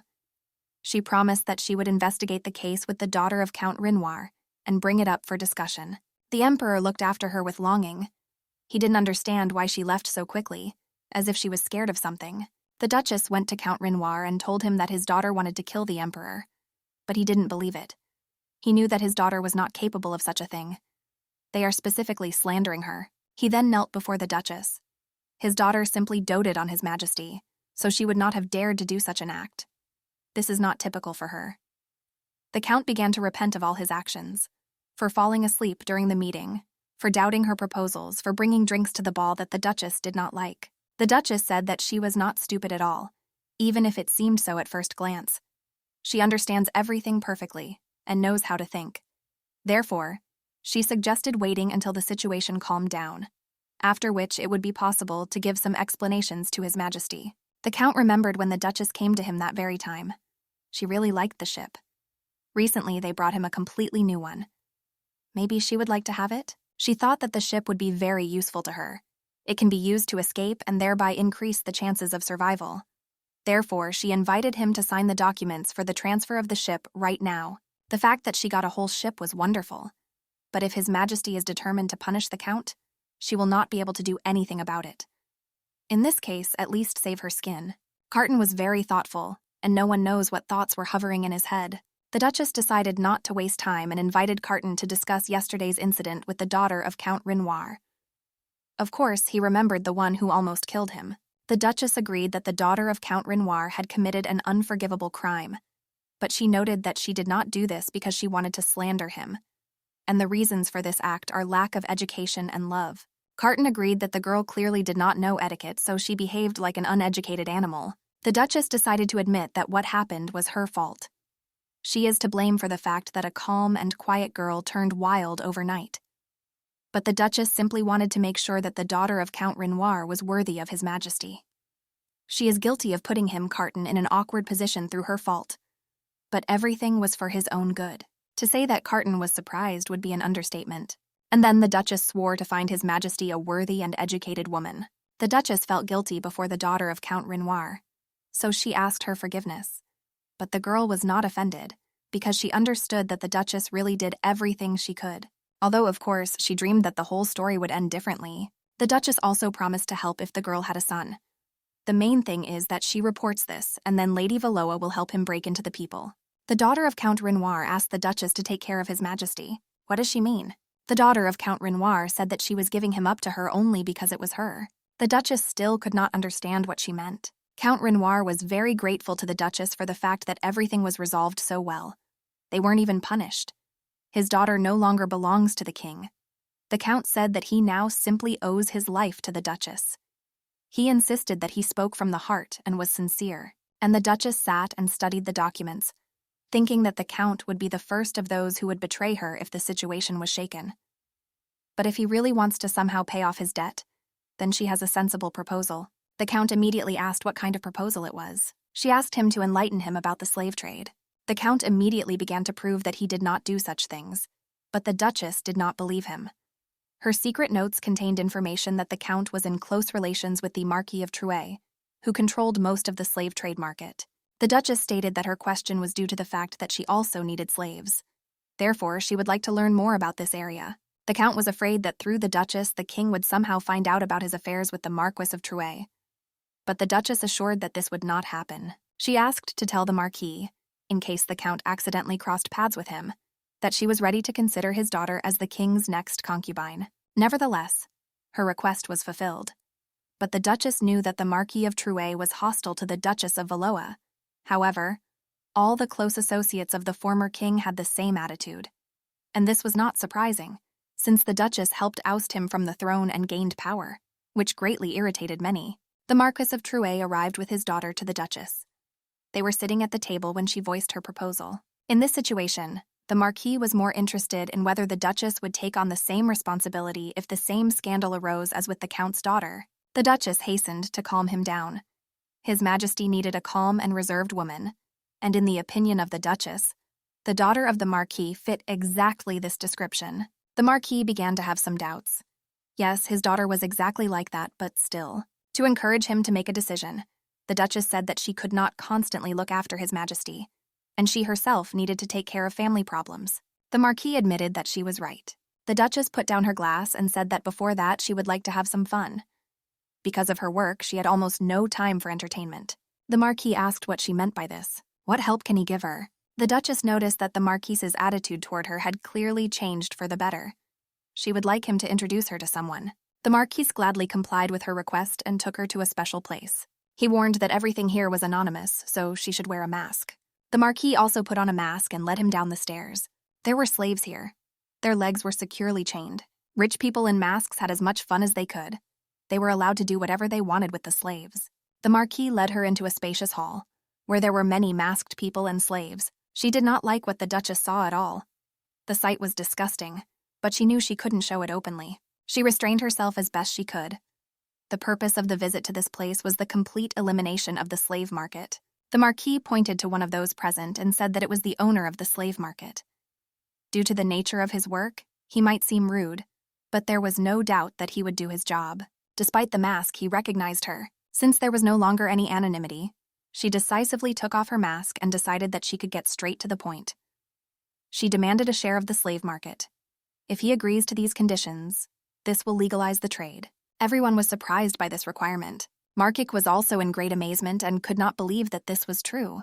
In reality, the Duchess wanted to obtain ledgers and records of slave movements, and her calculation was that the merchant was blinded by money and therefore would not refuse such an offer. But contrary to her expectations, the owner of the slave market refused such an offer. This was clearly not part of her plans. The Marquis shouted at the merchant that he was an idiot and did not understand what he was giving up. But he was adamant. He understood that the Marquis clearly had some guarantees. But what could happen to him? A simple merchant. The Duchess understood that there was meaning in these words. But she couldn't just give up and retreat. In the future, the tyrant will fall in love with the Princess of Esland, and soon the war will begin. It will be just a matter of time, and she will need to prevent the slave rebellion that will begin at the beginning of the war. Therefore, she announced the price of her offer as 1,000,000 rue. But even here, failure awaited her, since this money was too huge for the merchant. It was strange that he rejected such a lucrative offer. The Duchess wondered, what if his goal is not money at all? Well, in that case, she is ready to return later when she can offer him something more. The Duchess held out her hand for him to shake. I must say that he did not immediately agree with her proposal. The Marquis tried to justify himself and promised that next time he would definitely be able to persuade Faust to accept such a lucrative offer.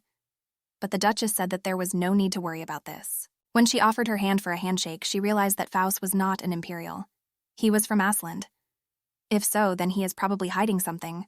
The Duchess advised the Marquis to stay as far away from the slave markets as possible if he did not want to be suspected of treason.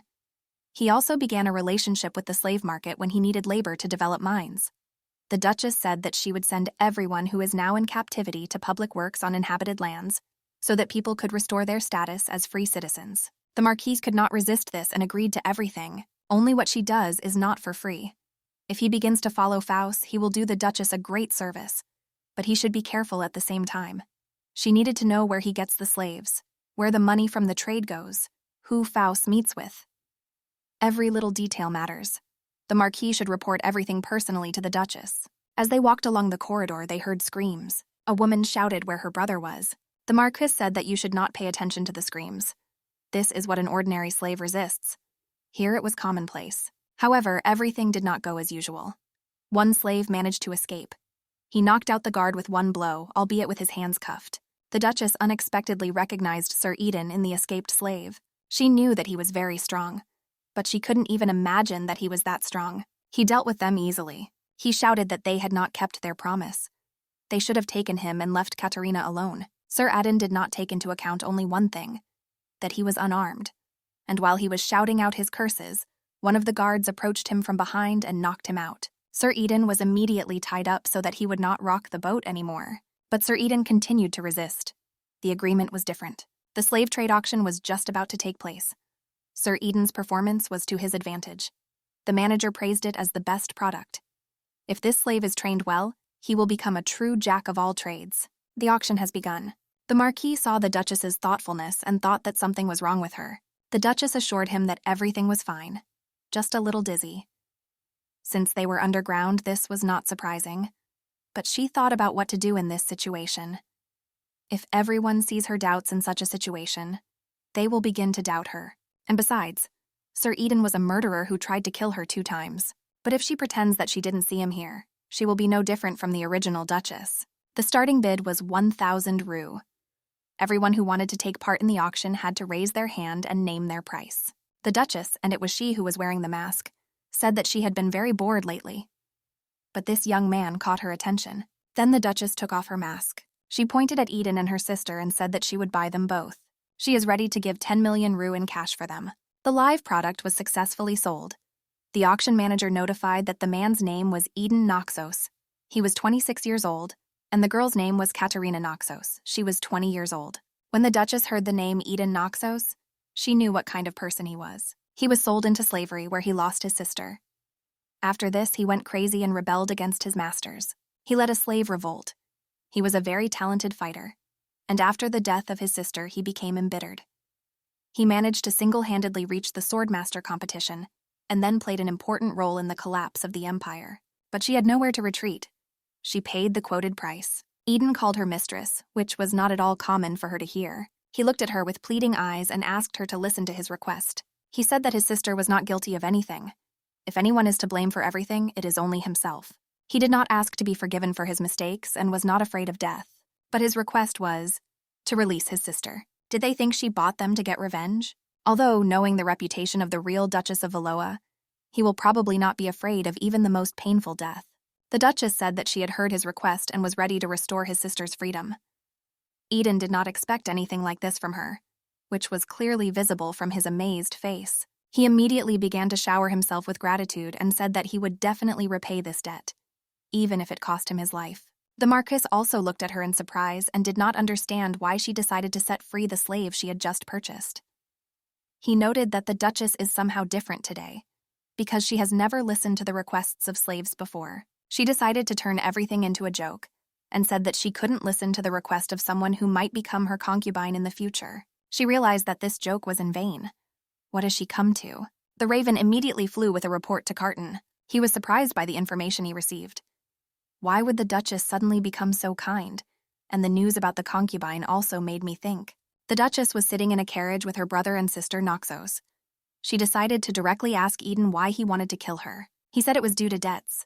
His father was simply obsessed with gambling, and it all got to the point where the family lost their property. And then one day he returned to his shack and did not find Catherine there. She was taken as collateral, and the moneylender who took his sister said that there are only 3 options. Either the sister will be sold into slavery, or the debt must be repaid, but the Duchess herself guessed that the 3rd option was to kill her. As a result, he was unable to kill the Duchess and, together with his sister, fell into slavery. The Duchess screamed that she was giving him a chance. So why didn't he use it? He replied that he also has eyes and ears. And after the rumors about the Duchess, he could not trust her. Yes, now he realized that everything was a lie. But then he could not even imagine that the Duchess would agree to help. He thought that if he returned to the capital, he would first be taken for interrogation and then executed. The Duchess immediately thought what would happen if she turned out to be the real Valoa. He probably would have lost his head on the spot. She scratched her temple and decided to ask one more question. The one who put the bounty on her death was the Empress Dowager, but he said no. It was the slave trader Faust, the Empress Dowager of Esland, who wishes to get rid of the Duchess of Valoa. The slave trader who used Eden to kill the Duchess was also from Esland. The war with Esland, described in the original. A riot of slaves who seemed to be waiting for this. The Duchess thought that all this was because Carton had brought the Princess of Esland. Now she understood everything. The war with Esland, the slave rebellion, and then the destruction of the empire. And this was all the Empress Dowager's plan. When the Duchess got out of the carriage, she felt a headache. This was probably due to the fact that I had to work a lot lately. Eden immediately asked if she was okay. He asked not to call her Sir Eden anymore because he was no longer the captain of the guard. Let him just be Eden as a slave. The Duchess did not argue. If he wants it so much, please. She will simply call him Eden. The Duchess promised to give him money. Now he can take his sister, leave this place, and live a new life. Unexpectedly, he said he didn't want it. He only asked to restore his sister's status. And now he's ready to give his life to pay off his debt. And his words were not empty. One day she asked him how you can trust someone who has betrayed you once. And now he wants to swear true allegiance. But the Duchess said that there was no need for this. And I thought to myself how well he puts it. Only this is another burden for her. Or rather, 2. Because there is also his sister. But then the Duchess began to think. There are no people around her whom she could trust. But she clearly cannot destroy the slave market alone. She needs someone who can accompany her. So why shouldn't Eden become this person? Then she offered to become her assistant and extended her hand to him. Eden gladly accepted the offer and extended his hand in return. The Raven immediately reported everything to Carton, and he did not waste time. And the next day he appeared before the eyes of the astonished Empress and Eden. Did she really value her lover so much that she made him her assistant? Carton asked the Duchess to give him a moment. Of course, the Duchess did not resist, and they went to the palace. Carton opened the door and invited the Duchess to enter. He leaned over her and said that there could be no talk of any legalization. She urgently needs to leave the slave market. The Duchess began to justify herself that she had never thought about legalization. But Carton was sure that she was simply lying. After all, he knew that today she took part in the slave auction together with the Marquis Trouveau, and also secretly met with the slave trader. How can all this be reasonably explained? He was confident that the Prime Minister should not be involved in legalizing something that he could not handle later. The Duchess still said that this was not why she met. Then she covered her face with her hands and thought that he would not believe her words. Then since he needs proof, he can interrogate her. And then the Duchess began to faint. For a minute, Carton imagined that it was Alina. At that moment, the Duchess looked so much like her. The Duchess of Valoa was immediately carried to bed, and a doctor was called for her. After a careful examination, he said that the fainting was due to overwork. Apparently, the Duchess has had too much going on lately. The Emperor even sighed with some relief. After all, he again thought that she had been poisoned and was in mortal danger. The Duchess mumbled something incomprehensible in her doze. The doctor asked if he could prepare some medicine for him. Carton agreed and asked to do this as soon as possible. The next morning, the Duchess woke up. And at first, she was surprised why she ended up in bed. After all, the last thing she remembered was the argument with Carton about the slave trade. She touched her head. Oddly enough, she wasn't even sick. After all, from the moment she inhabited the body of the Duchess of Valoa, headaches haunted her constantly. However, Carton did not allow her to get out of bed. He asked where she was going. The Duchess did not at all expect to see him here because she was sure that she was in her own bedroom. However, this was not the case. Her gaze showed contempt, which Carton did not like. And this is not surprising because he looked after her all night. The Duchess found it difficult to believe it. Surely Carton is just up to something, but what? Then he turned away from her and said that she could forget what she had just heard. And then he asked for forgiveness. This surprised her even more. And the phrase that he agrees with the idea of taking the slave trade under control practically finished him off. It was difficult for her to believe that what she heard was true. She even asked if he was serious now, but his appearance without words confirmed the seriousness of his intentions. She was very happy about this, and thanked him for his cooperation. Then she began to bring him up to date. She said that the slave market was run by Faust, a native of Esland. Together with Gefbon, they kidnap ordinary people from the outskirts and sell them into slavery. Carton was sure that his mother was behind all this. An ordinary foreigner without influential support would hardly be able to do all this on his own. The Duchess thought that she had made a mistake about him. She thought that Carton was just a tyrant who was not interested in anything other than women and alcohol. But it turns out that he was also quite smart. Looking at the expression on the Duchess's face, he thought that she was dissatisfied with something. Carton gave instructions. First, you need to assess the size of the market. Then you need to find out where the kidnapped people are sent and who is involved. When they collect a lot of information, they will be able to talk about everything publicly. He trusted her and considered her reliable. Carton touched the Duchess's hair. There was tenderness in his gaze. The Duchess wondered why he was constantly looking at her. Does he really think about that night? The Duchess suddenly reminded him that she had promised him to find a suitable girl as a concubine, and it seems that she has found a suitable match for him. But he didn't want this at all, and shouted that he didn't need it. However, I immediately remembered the doctor's words. He said that to avoid losing consciousness again, the Duchess must be helped to relieve stress. Okay, empty, she will lead her to the palace. The Duchess met a new contender for the concubine's daughter. She was very beautiful in a luxurious dress. She was just worried that the same thing would happen to her as with the previous candidate for concubine.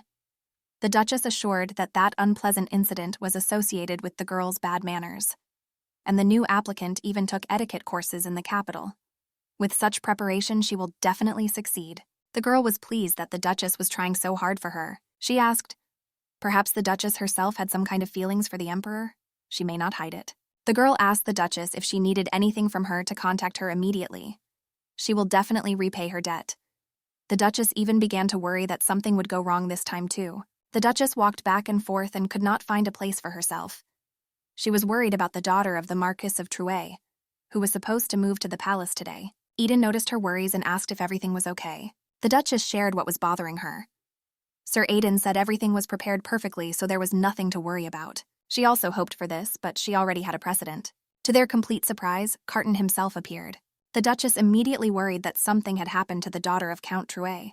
Carton smiled his charming smile but said that the Duchess had again made a mistake in her choice. He meant the daughter of the Marquis of Trouet.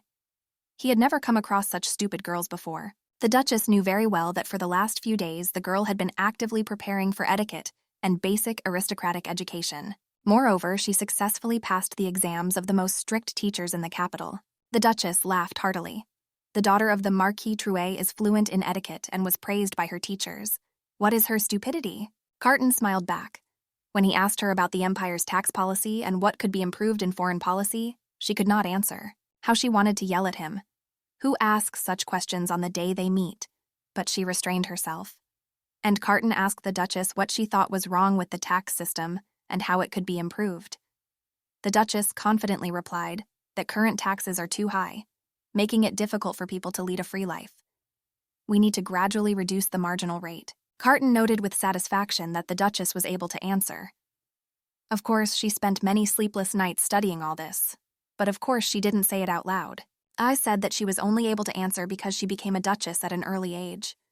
Then Carton came close to her and said that she had not undergone separate educational training for heirs. The Duchess thought, it's strange, but Carton speaks as if he knew well about the Duchess's childhood. Maybe they communicated outside of politics? Carton asked her to calm the daughter of the Marquis of Trouet and send her home. The Duchess had to speak publicly.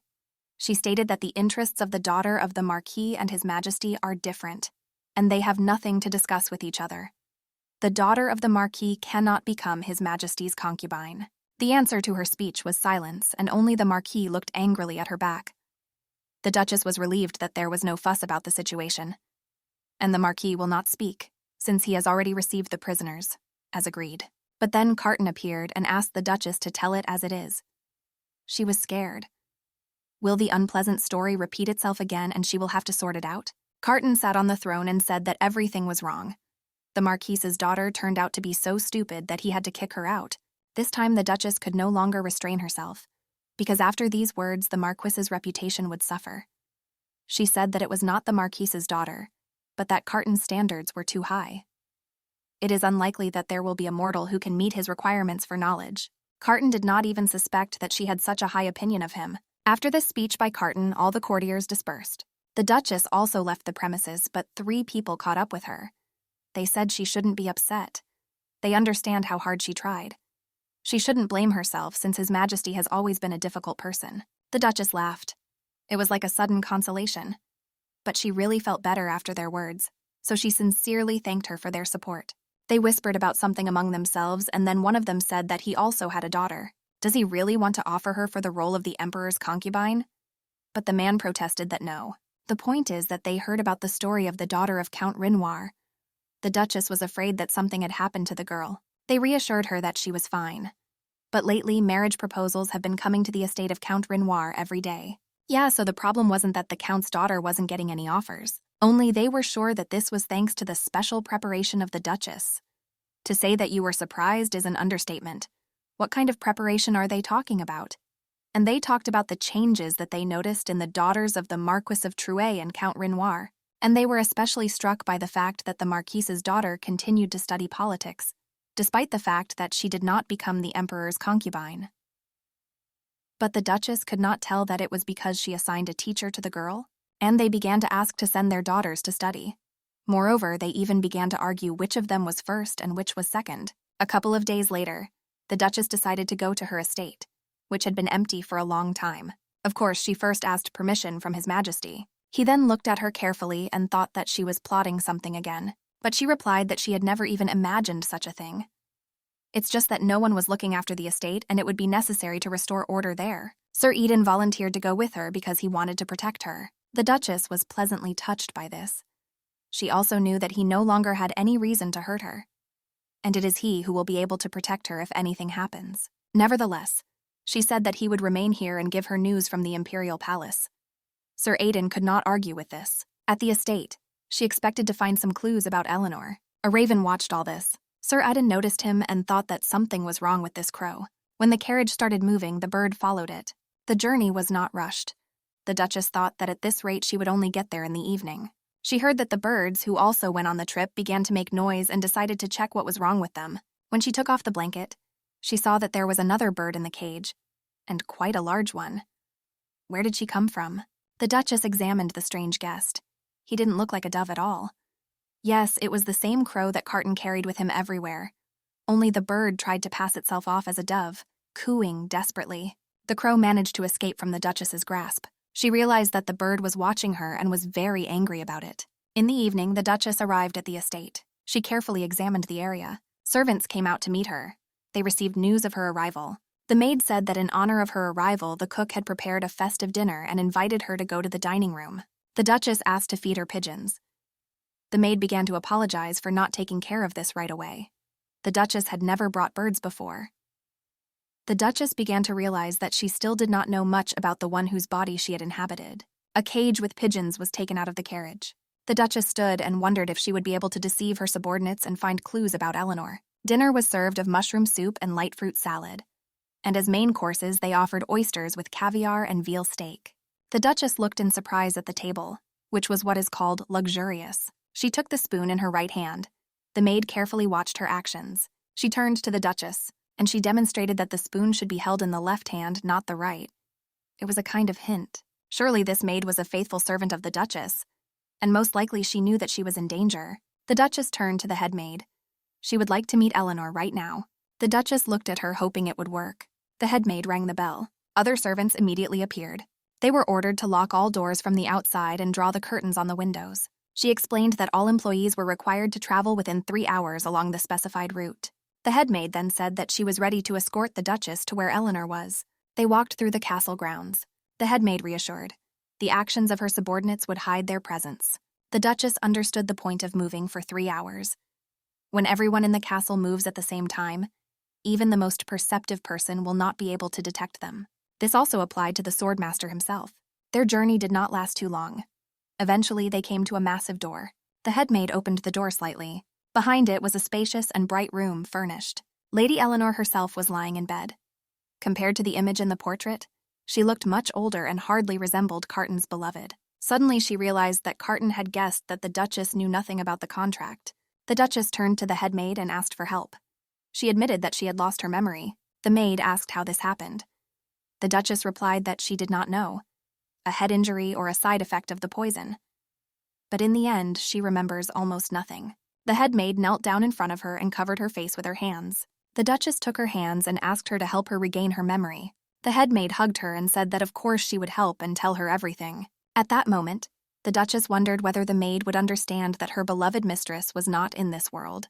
They sat down on the sofas and the headmaid started a story. Duchess Valoa was the daughter of a previous duke from a relationship with a servant. The Duchess asked if she was an illegitimate child. The maid did not like these words very much. She was a close friend of her mother, who was in poor health due to frequent illness. Since the woman had no one else, the senior maid became the baby's nanny. That time could hardly be called happy, but they lived quite peacefully. When the future Duchess was 5 years old, the Duke was told that he was infertile.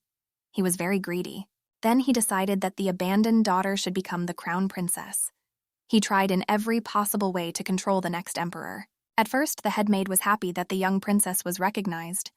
This would allow her to enjoy luxuries that she had not seen before. But she soon realized that she was very mistaken. The girl was not happy.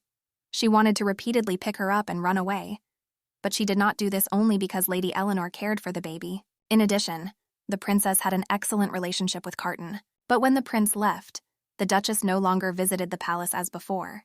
She began to take on more and more of the family's affairs and practically stopped seeing the headmaid. And one day, she brought Lady Eleanor with her. She was in very bad condition. They called the best doctors, who claimed that the lady had no chance. Then the Duchess ordered a candle to be prepared.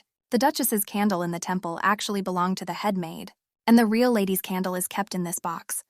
The one that is fading belongs to Lady Eleanor. The Duchess examined the candles, and then she asked if perhaps when she brought Lady Eleanor, she gave any special instructions. The headmaid closed her eyes as she said yes. She said that if the Duchess's candle went out, Lady Eleanor must be killed. The Duchess took the candle box and ran out. Now she understood everything. That's why Carton behaved like the Duchess's puppet. Yes, he hated her, but at the same time he saved her. If he decided to kill the Duchess, he would have to sacrifice his own mother. The Duchess entered into a contract with him, threatening Eleanor's life. Thanks to this contract, she took the tyrant into her own hands and disposed of him as she wanted. She came to the clearing and shouted, "She knows that Carton is here. She would like to talk to him about Lady Eleanor." Carton came out of the shadows. He heard her perfectly. She said she had been having memory problems for several months, but today she remembered the essence of the contract. Lady Eleanor is still safe, and she would like to sign a new contract with him. With these words, she opened the box in which there was one candle. He reached out to the box, intending to grab it, but the Duchess recoiled. His eyes were bloodshot. What more does she want from him? He didn't understand how he could trust her at all. She looked straight into his eyes. The only thing she could give was a promise not to control him anymore. There was no longer any point in threatening him for her own gain. He even suggested that she wanted to give him his mother back. She screamed that she couldn't do it yet, but if he doesn't kill her, he can ensure his mother's safety. He looked at her and did not understand how to believe her. The Duchess noted that he simply had no choice and was right. Even if she has lost her memory, she is still the Duchess of Valoa. Does he really think that he can just save his mother? But there is a way to ensure Eleanor's safety. This is possible if he can guarantee it to the Duchess herself. Carton stood and simply smiled. Yes, such a proposal was just typical for the Duchess. He extended his hand to the box. The Duchess said goodbye to the headmaid. She was planning to leave. At parting, she asked the headmaid to take care of everything. She replied that she shouldn't worry about anything and could leave calmly. The Duchess got into the carriage. She felt very tired after all the events. However, she did not have to travel alone. Carton suggested going together because they were on the same route. Of course, the Duchess could not refuse him. Carton watched the Duchess very carefully. She was dozing and seemed to be having some kind of nightmare. He remembered her words that she would no longer control him or threaten him. The Duchess he knew would never have said anything like that. Could she really have changed that much? It was quite hard to believe. He kept thinking about this, and it seemed to him that the Duchess was simply planning something bad once again. In her sleep, she muttered apologies, said that she was wrong. Tears were dripping from her eyes. Carton even stood up and extended his hand to her, and then he pulled her back. Did he really want to wipe away her tears? The one you considered an enemy? Carton jumped out of the moving carriage. They had not yet reached the Imperial Palace. The box stood still. It was all very strange. Carton thought he was simply crazy, and all because he was next to the Duchess in the same carriage. The Duchess ran after him. In her hands was a box with a candle. She asked him to stop. Carton stopped, but asked her not to approach him. The Duchess handed him the box, which he had left in the carriage. She wondered, was the contract between them still valid? Carton replied that yes, but she should keep her promise. But he asked her not to let it get to the point where he wanted to kill her. He didn't want to sacrifice his own mother. He took the box and walked away, saying before that the living must live. She looked after him. She had heard these words before. Suddenly, a certain memory arose in her head in which she heard these words. The Duchess herself was quite surprised by this memory. Finally, the carriage arrived at the Imperial Palace. Sir Eden was incredibly glad to see her return. He noticed that her neck was injured. He immediately asked what happened and how she managed to get hurt. She touched the wound and thought for a moment. But then she said that someone just tried to tear her head off. Sir Eden thought she was just joking, and it seemed somewhat inappropriate to him. He thought the attack took place at the residence. He said that he must be nearby to ensure her protection. Then he remembered one important point. As she drove away, he noticed a crow following her. He touched the wound on her neck. And then a hunch dawned on him. Was this wound really the work of His Majesty? He peered carefully into her eyes, hoping to get an answer. She also looked at him. Then she turned away. According to her, it was a minor bruise that was not even worth worrying about. Sir Eden said that in any case she needed to be examined by a doctor. So he will call him now. There was a knock on the door and the Duchess invited the guest to enter. It was the Marquis Trouve. He heard about the Duchess's return, so he came to say hello. He also noticed that something had happened to the wound on her neck. The Duchess said that nothing bad happened. There was a small accident. She clearly understood that the Marquis had come for a reason.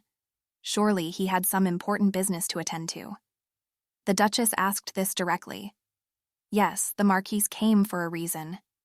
He believed that Faust had noticed that he was spying on him.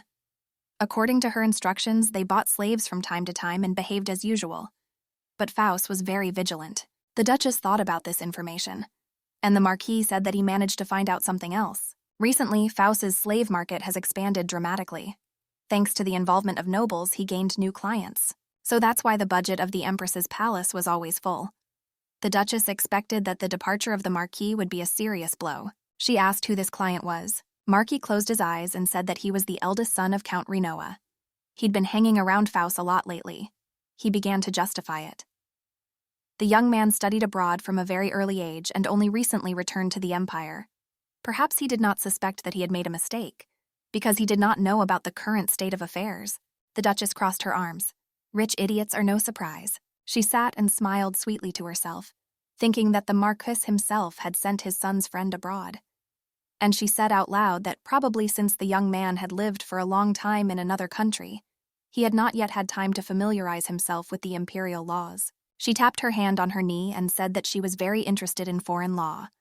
Perhaps the Marquis can somehow arrange a meeting between her and the son of Count Renoa. A few days later, a tea table was set in the garden near the Imperial Palace. Here the Duchess met with the son of Count Renoa. She said that from a young age she dreamed of living abroad, which is why she really wanted to meet this young man. The Duchess radiated cordiality. The son of Count Renoa, Howard, admitted that he specifically ran away from the small empire in order to broaden his horizons and see the world. He was a funny young man, and he had a very high opinion of himself, saying that many who saw him considered him ideal. He successfully combined intelligence and beauty. The Duchess tried to restrain herself. She wondered why he returned to the Empire. They said he was doing business. Howard was pleased that the Duchess herself had heard so much about him. She heard that he was working on some innovative idea that could change the situation in the market. Howard certainly wanted to tell her everything, but since they met for the first time today, he believed that this information was personal. He sat, looked at the Duchess, and smiled impudently. Should he get closer to her? The Duchess was a magnificent actress. She stated that when she saw Howard, She immediately thought that their meeting was fateful. So the next time she sees him, let him tell you as much about himself as possible. Talking about him greatly inspired her. Of course, Howard was pleased to hear such words. His smile became even more idiotic. The Duchess watched his departure from the window, and the faithful Sir Aidan stood nearby. He asked if she had to see him again.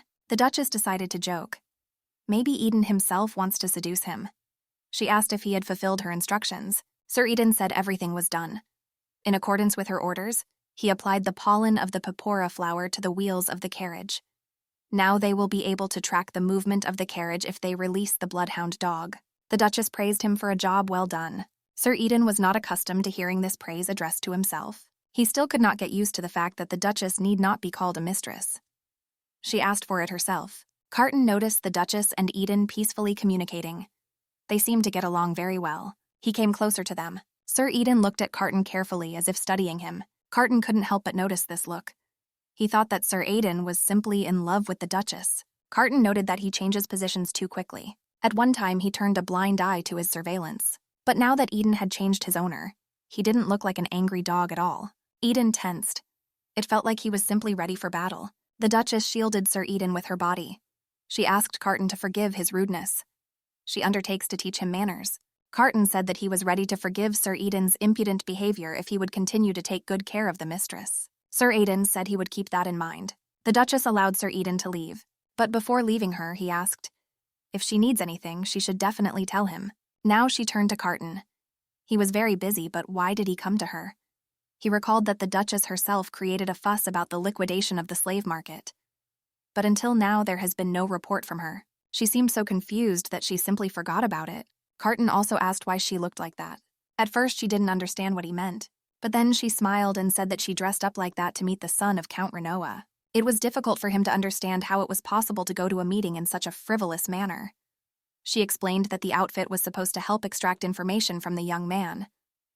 True, she did not achieve much success. She just agreed on a meeting. Carton noted with satisfaction that she failed because she was trying to attract attention from her person with such an appearance. If so, then why doesn't he choose her outfit himself?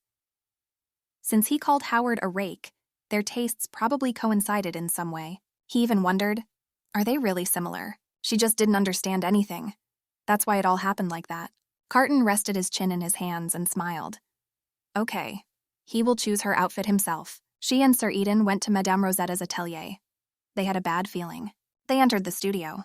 Carton was already waiting there. He really thought that she was simply scared and ran away, since she had not appeared for a long time. Carton said that Eden's services were not needed here. For some reason, he was sure that Eden was the Duchess's lover. She noticed that since last time Carton had been acting somewhat strangely towards Eden. Madame Rosetta asked permission to prepare clothes for the lady. Carton gave the go-ahead, saying that we needed the outfit that would please the idiot from abroad. Madame Rosetta set to work with pleasure. She quickly picked out clothes and jewelry. In the proposed attire for the date, the Duchess looked simply gorgeous. She asked the Duchess if she liked the dress. She answered that very much. It really suited her very well. If so, then she could safely show herself to the gentlemen who were expecting her. The Duchess came out to Carton and Eden. Both were amazed by her beauty. However, Carton said the outfit was not appropriate. He said if she wore such a flashy dress, she would become an easy target for mercenaries. She had many enemies. Therefore, colors that did not attract attention suited her. Then Madame Rosetta invited them to choose their own outfit. Sir Eden was about to start the lesson, but Carton beat him to it.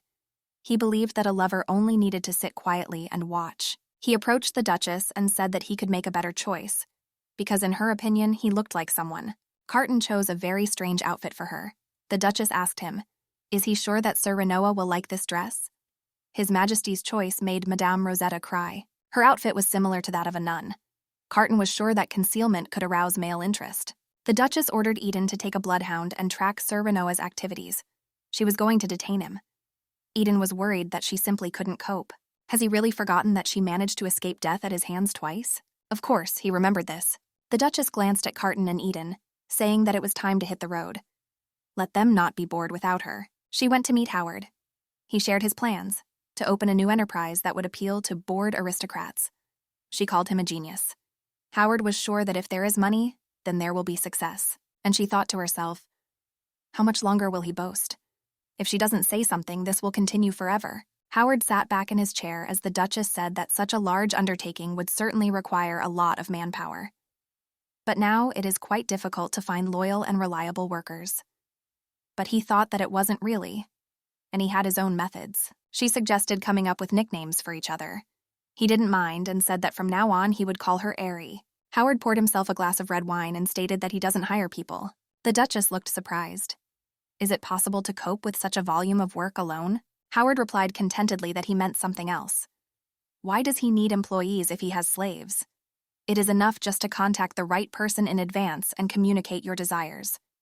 Recently, he received children with different colored eyes. The Duchess thought for a moment. Surely they didn't kidnap people for this. Perhaps they had so many slaves that they were able to offer a choice. The Duchess recalled that when she studied the treasury of the Emperor's mother's palace, she noticed that a lot of money was allocated for donations. It was strange. People were probably kidnapped even from the workhouse. Howard noted that Viscount Geoffrey managed to recruit many girls with blue eyes and silver hair. They looked like elves. If the Duchess suddenly wants someone, she must definitely tell Howard. He will help and put in a good word. The Duchess now wanted to know how he managed to control many slaves. Howard said it wasn't necessary. Those who run away simply die, and new ones will appear in their place. So does that mean he just killed those who ran away? Howard confirmed this. He was already well drunk and drank wine straight from the bottle. His people poisoned the slaves with special herbs. After people were kidnapped, they began to poison them. But every morning they gave me a little antidote. If they escape without a dose of antidote, they will quickly die. Howard noted that even if a slave wants to live, he will never be able to escape his fate. He thought that the Duchess was simply frightened by what she heard. He extended his hand to her and touched her cheek. The Duchess tried to turn the whole situation into a joke. She laughed loudly, demonstrating that she was not afraid at all. She suggested ending the meeting as he had clearly had a lot to drink, but he was not going to let her go and held her hand tightly. And he was going to show her who the real man was here. The Duchess was taken aback. What did he mean by this? She began to demand to let her go, but he did not obey orders. Suddenly, someone broke the glass and dealt Howard a crushing blow. It was Carton himself. The first thing he did was ask the Duchess if everything was okay with her. Howard got it pretty good. And this was not surprising because Carton threw a stone at him. The Duchess asked what Carton was doing here. He said that some annoying guy told him to come here. He thought Howard wanted to kill her. He began to approach her, only to grab her by the neck a second later. But the Duchess said that it was not like that at all. This fool just wanted to kiss her. Carton was sincerely surprised that someone wanted to kiss the Duchess. The Duchess and Carton went to the palace. She had something to tell him. Sir Eden was already waiting for them here. He said he was able to find out where Howard went during the week. He had an estate in the capital. But he also visited various clubs, restaurants, and casinos. These places could not serve as a base where 100 people could fit. Carton sadly admitted that again there were no leads, but the Duchess said that this was not so.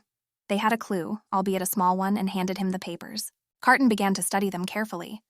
There was a speech about his mother. Eden said there was no mistake in these documents. His sister, Katerina, was taken into slavery from the workhouse. The Duchess said she would try to sneak into the workhouse this week. Sir Eden shouted that it was dangerous and volunteered to go himself. But the Duchess said that he couldn't, because they knew him there. And it will be easier for her. Just a little transformation is enough. And no one will even understand that this is the Duchess of Valois. And considering that Viscount Geoffrey is only interested in girls with silver hair and blue eyes, her candidacy would be simply ideal. Sir Eden didn't like the whole idea. Then he even offered to sell His Majesty into slavery. He believed that since Carton was a master of the sword, the use of his skills would be very helpful in this matter. Of course, Carton did not like this idea at all. The Duchess watched their verbal sparring. It seemed to her that Eden also had no breaks. Carton thought about it. Yes, Sir Eden pissed him off, but in some ways he was right. If it penetrates, it will actually be more effective. In addition, there was a high probability that they would want to take him as a slave. But only the Duchess did not understand what to do with poisonous herbs. Without an antidote, the slaves will simply die. She was confident that she would be able to distinguish. But Carton had no such confidence. She considered herself right, as she tried to take into account all possible factors. But he didn't think so. Nevertheless, he agreed and set a condition, that at the slightest threat she would give them a signal. The Duchess agreed to this condition. She asked Carton to hit her on the cheek or chin. She considered this a necessary measure. She was sure that if there was a bruise on her cheek, she would be kept at the base until it healed. But he didn't want to hit her, and she insisted on it. She knew that he would handle this task perfectly. After all, last time she quickly developed bruises on her neck. Unexpectedly, Carton admitted that last time he was wrong and should not have behaved that way. He sincerely regretted that situation, and this surprised the Duchess a lot. She didn't expect him to be capable of an apology. She put her hand in front and said that there was no need to apologize. That situation was not strange for them, and she understood why he did this. He believed that she was an ordinary villain who was holding his mother hostage. Then he reached out and pinched her cheek. This was enough for a bruise to appear on that spot by evening. The Duchess touched the sore spot. Well, we could go. They harnessed their horses and headed towards the workhouse. Carton and the Raven accompanied her on this trip. He walked to the right door and knocked. The main thing is that she doesn't get caught and warns him at the slightest danger. Carton's faithful assistant, the Raven, hovered high and watched everything that was happening. He noticed children below. They ran, pushing each other with their elbows and arguing about who was first. They were incredibly hungry and immediately surrounded the baker, who had just taken out fresh and fragrant bread. Everyone wanted to be the first to receive delicious baked goods. The Duchess, and it was she in the long cloak, was also here. She pulled back her hood, showing her bruised cheek, and asked if she could have some bread. The baker noticed her bruised cheek and noted that she probably had a hard time. He invited her to go inside and talk. He thought he could help her. The Duchess, like other prisoners, was put into a carriage and taken somewhere. They were ordered to leave quickly. The Duchess's hands were chained. She also had to leave the carriage. She was surprised that such a huge building was hidden in the outskirts of the capital. Those who accompanied the slaves knew that Viscount Geoffrey had ordered the Duchess. Therefore, it was necessary to take good care of her. They threatened her that she shouldn't even think about escaping. Those who disobeyed the guards were severely beaten. One of the guards noticed a chain around her neck. Slaves were not supposed to wear such jewelry. He grabbed it and tried to tear it off. The Duchess tried to resist, saying that this pendant was the only memory of her mother.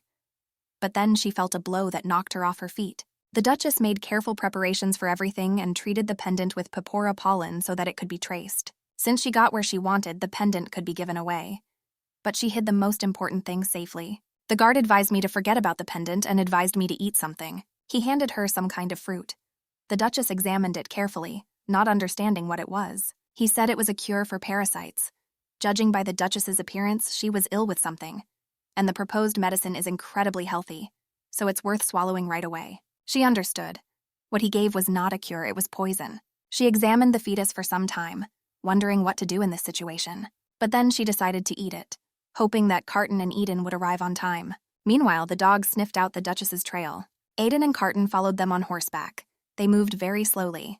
Suddenly, Carton noticed a raven in the sky. He immediately ordered Eden to leave the dogs and follow him. Eden was against it because the Duchess ordered her to be tracked using purpura pollen. But Carton could not waste time on this, because tracking this way would take a whole day. He spurred his horse. Eden remained with his dogs to follow the Duchess's trail. The dogs were still carefully sniffing the ground. Suddenly they stopped and started barking loudly. Eden began to look around, trying to determine the cause of the dog's alarm. He heard someone's voices and began to look for who they belonged to. These voices belonged to the slave overseers. One complained that his whole body hurt because he had to guard the entrance all day. Another said that after they started using the medicine, work became very boring. The slaves didn't even try to escape. They also started discussing the slave who arrived today. They had never seen such a girl before. When the old man asked them to find a slave who looked like an elf, she thought he was weak-minded. But it turns out that such girls exist. They also discussed the possibility of product damage and how to avoid getting caught. Eden heard it all. He immediately understood who we were talking about. He was ready to take out his sword and rush at the guards. However, Carton was nearby. The faithful Raven flew and reported the situation to him. Carton suddenly appeared behind Eden and lightly strangled him. Eden could not listen calmly to the things that the guards said. Carton was sure that everything would be fine with the Duchess. Meanwhile, the Duchess was taken to a cell with other slaves. The guard warned that there was no point in even thinking about escaping. She listened to her body all the time to understand whether the poison had begun to act or not. But she did not notice any symptoms. There were other people in the room. Among them, the Duchess noticed a young red-haired girl and asked her if what the guard said was true. The stranger looked carefully at the Duchess and asked, "Was she just caught?" The girl began to cry and said, "Everyone who tries to escape from here dies." But the Duchess was interested in how this happened. Did they vomit, have convulsions, or just have a heart attack? But the girl did not know the details. They were simply told that people were dying from poison. The Duchess asked, maybe they were lied to? Then the strangers simply suggested not to eat. The medicine for parasites is actually poison, and they mixed an antidote into their food. Therefore, those who escape cannot take the antidote and die. The girl sighed bitterly. She believed that the Duchess would quickly get out of prison since she was very nice. Soon a guard appeared and brought food. People, like hungry animals, attacked the fresh bread. The new friend handed the Duchess some bread and advised her to eat it quickly. They say that if you eat a lot of food, then all the poison will be neutralized. The Duchess took a bite of the bun and noticed that it was not tasty. It is interesting that if the antidote is given with food, then when it is poisoned. After all, if you eat a lot of bread, the poison can be neutralized. But the idea is that before this happens, people should be given poison again. The girl noted that she had been here for a very long time. But she doesn't remember being given anything other than food. Medicine for parasites was given only once at the very beginning. The Duchess leaned her back against the wall and thought. The poison was strong enough to kill unless an antidote was taken. But it does not cause symptoms. To control the situation well, people would have to constantly be given new doses of poison. The stranger noticed the Duchess's concern and asked why she was so worried about all this. It has already been decided where she will be sent. That's what the guard said. She should pray that the bruise goes away quickly and she can leave this place. At night, when everyone was sleeping, someone opened the dungeon lock. It was a security guard. He approached the sleeping Duchess. Even in the dark, her face was very cute. The Duchess pretended to be asleep. She thought about what to do. Even if she screams and other guards come running, they are unlikely to come to her defense. She noticed that he had a knife. If you wait a little and then counterattack, you can disarm him. The guard had no idea that the fragile girl would try to attack him. Therefore, when this happened, I was incredibly surprised. The Duchess managed to snatch the knife from him. She raised her weapon over the defeated enemy, and she stabbed him in the shoulder. But the blow was very weak. This guard liked daring girls. However, something happened to him and he fell dead. The Duchess stood over him with a knife in her hands and did not understand what had happened. Her blow could not have hit any vital organs. It was also interesting that everyone who was in the cell did not wake up. There was noise, though. The Duchess smelled the scent of sleep incense. They contained poisonous herbs with a sleeping effect. Breathing this aroma caused a tingling sensation in the nose. She realized that the slaves were poisoned using smoke. She realized that the poison that people ate when they first got here was actually eliminated from the body by eating bread with the antidote. But if you feed people poison all the time, they will discover it and try to escape. That's why poisonous smoke is used at night when people are sleeping. Then it makes no sense for the guards to come at such a time. If her assumptions are correct, the guard from whom she snatched the knife also fell due to the poison. Nevertheless, he stood up. He wanted to take revenge on this girl, but the Duchess cooled his ardor. The guards were supposed to show up soon with food. He looked at her and roared. It's okay. He'll get even with her a little later. Then the Duchess decided to offer him a deal.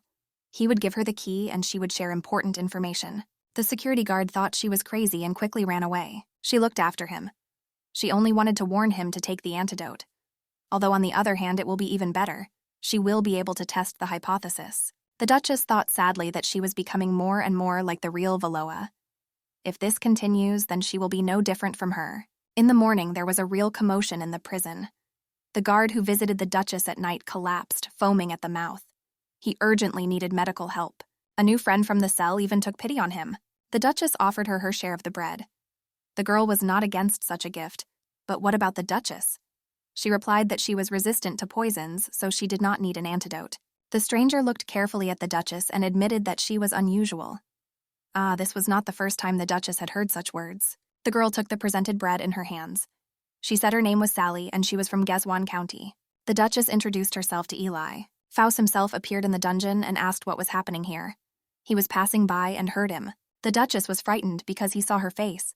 She prayed that he would just pass by. But fortunately for her, he actually passed by. Faust ordered to be especially careful with high-quality products, because orders were scheduled to be delivered tomorrow. The Duchess covered her face with her hand. She understood that she could not hesitate any longer. Meanwhile, the Raven circled, studied the situation in order to report everything to Carton. Carton and Eden were ready. They were waiting for a signal from the Duchess. Eden was impatient. He would happily go to free her and deal with the ghoul first. The faithful Raven finally arrived with a report. Carton and Eden noticed a stretcher being taken out of the house. Carton noted that it seemed that there was no longer any need to kill the guard. A human hand with a wound appeared from under the sheet. Carton noted with satisfaction that apparently Eden's owner was ahead. Meanwhile, the Duchess languished in prison. She could no longer be in this room. It seemed to her that if she stayed here any longer, she would simply go crazy. The guards didn't like her screams, but the girl was a special commodity that would soon be taken away. She begged the guards to take a little walk. Sally even stood up for her. She said that if this continues, the slave will suffer. The guards looked at each other. They couldn't let their expensive goods get damaged. Considering that it was better not to allow this, they decided to give the captive the opportunity to stay for 10 minutes. In the fresh air. The Duchess was incredibly happy about this. One of the guards noticed that the prisoner had taken out something. He ordered her to show it. She turned and showed off the fireworks. It was its launch that should have served as a signal for Carton and Eden.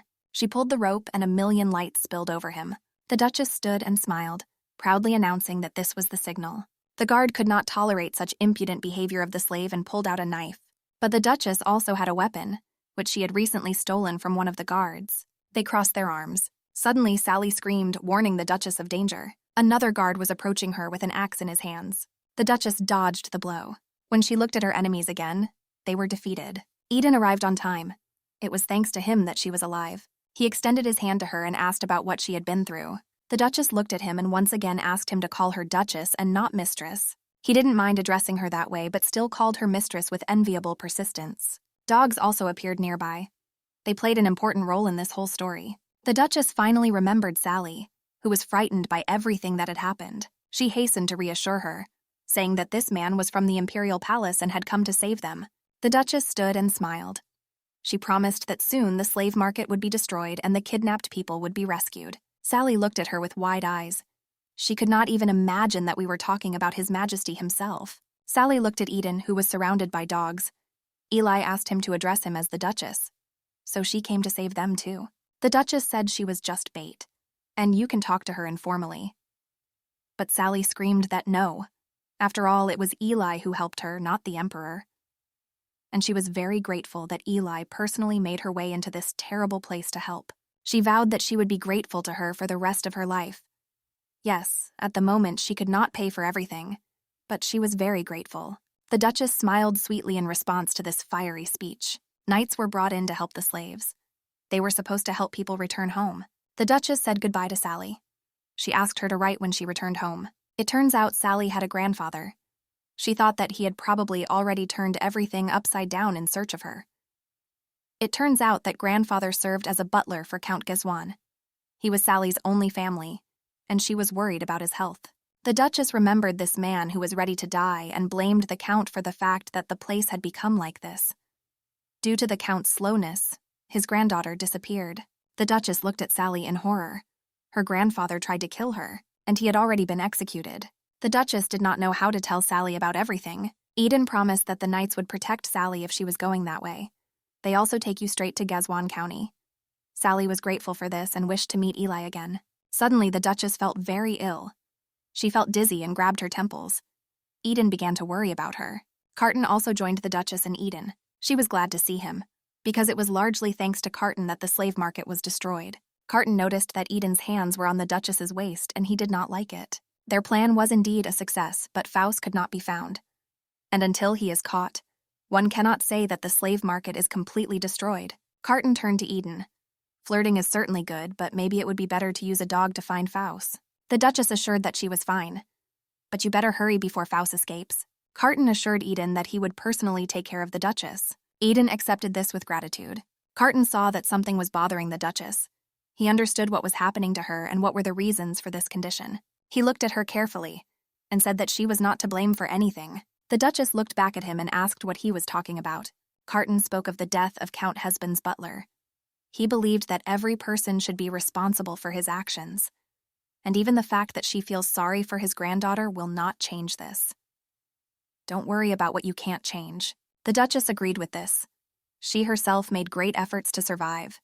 Maybe she didn't do the right thing. The Duchess felt so sorry for herself that she even burst into tears. But she really made every effort to survive. Carton grabbed her head with his hands and pressed her to him. Afterwards, they went about their business. The Duchess walked next to Carton. She was very surprised when he hugged her. Did he just close her so that no one could see her tears? After all, if someone noticed this, then all sorts of rumors would immediately spread around the yard. She was pleased with such care. Moreover, the Duchess thought that Carton had ceased to hate her too much. Carton and the Duchess walked through the territory of the base, where until recently she had been a slave. A raven was circling in the sky. A glint of metal flashed in one of the windows. Carton noticed this reflection out of the corner of his eye. A knife was flying straight at the Duchess. Carton managed to intercept the weapon and thereby save the Duchess. He got hurt pretty badly. The blade cut his palm. The Duchess thought that this was an attempt to kill Carton. But he knew that the attack was not on him, but on her. Carton was a very dexterous and strong warrior, so he sent the dagger into the same window. And judging by the scream that rang out, the goal was achieved. The murder of a nobleman has always been considered a serious crime, so the culprit must be punished. They went inside the building. The knife hit Faust in the shoulder. Carton offered a deal. If Faust agrees to tell everything in court and tells the truth, he will spare his life. But Faust was not interested in this. He was very arrogant and daring. Carton knew very well that the Empress Dowager was behind all this. If Faust confesses everything, he will stop living like garbage. Faust thought it was funny. Is it possible to believe everything that others say? Initially, he was not going to say anything. Blood dripped from his mouth. A moment later, Faust died. These people had prepared for this outcome. Carton noticed that the Duchess had become somewhat sad and detached. She just thought that it was her fault that so many people were dying. He wondered if she wasn't ready when she decided to gain power. She really wasn't ready for this. Carton touched her cheek and said that he had been near her for a long time but was still alive. But she's not even a sword master. The Duchess said that she was not a sword master, but she knew how to use a blade. And today, when she picked up a weapon, she had to fight 2 guards. This was not the first time. She admitted that at a young age she had to learn self-defense, which surprised Carton. Then she laughed and admitted that she wasn't very good at it. She looked at him carefully. Carton looked unimportant, although he denied that he was not feeling well. He noted that the Duchess herself probably received a large dose of poison and it would be necessary to neutralize it. He recalled that the poison can be neutralized without drugs. She was more sad about him than about herself. Then he raised his bloody finger to her lips. This was the very way to neutralize the poison. Carton believed that a few drops of his blood was enough. She even burst into tears. It was all so unexpected. Eden soon returned to them. He was glad to see the Duchess again. She reciprocated his feelings, and only Carton was not happy about his return. Eden noticed blood on the Duchess's lips. He immediately touched them to wipe away her traces. Eden came close to the Emperor and looked at him menacingly. He understood that Carton was to blame for the fact that there was blood on the Duchess's lips. The Duchess understood that if nothing was done, a fight would break out between the men. She invited Eden to return to the palace, and she said that the Emperor was also preparing for this. But Carton had other plans. He turned around and said that he would go first to finish everything off. The Duchess stood next to Eden and watched Carton leave. She noted that his mood had deteriorated sharply. Although recently it was very good, Eden advised avoiding His Majesty for a while. He didn't consider him a permanent person. She thought about his words. But she said there was nothing to worry about. Eden and the Duchess stood side by side and looked at the surrounding landscape. She asked if he had been abroad. Eden was not. Did he want to go there? Eden was ready to follow the Duchess anywhere. The Duchess kept thinking about plans to escape. She fulfilled her promise to Count Gazwan. Those who were former slaves will not rebel. She remembered Carton. The way he hugged her, felt sorry for her. Yes, she really should have run away. But thoughts stubbornly revolved around Carton. Why does she constantly think about him?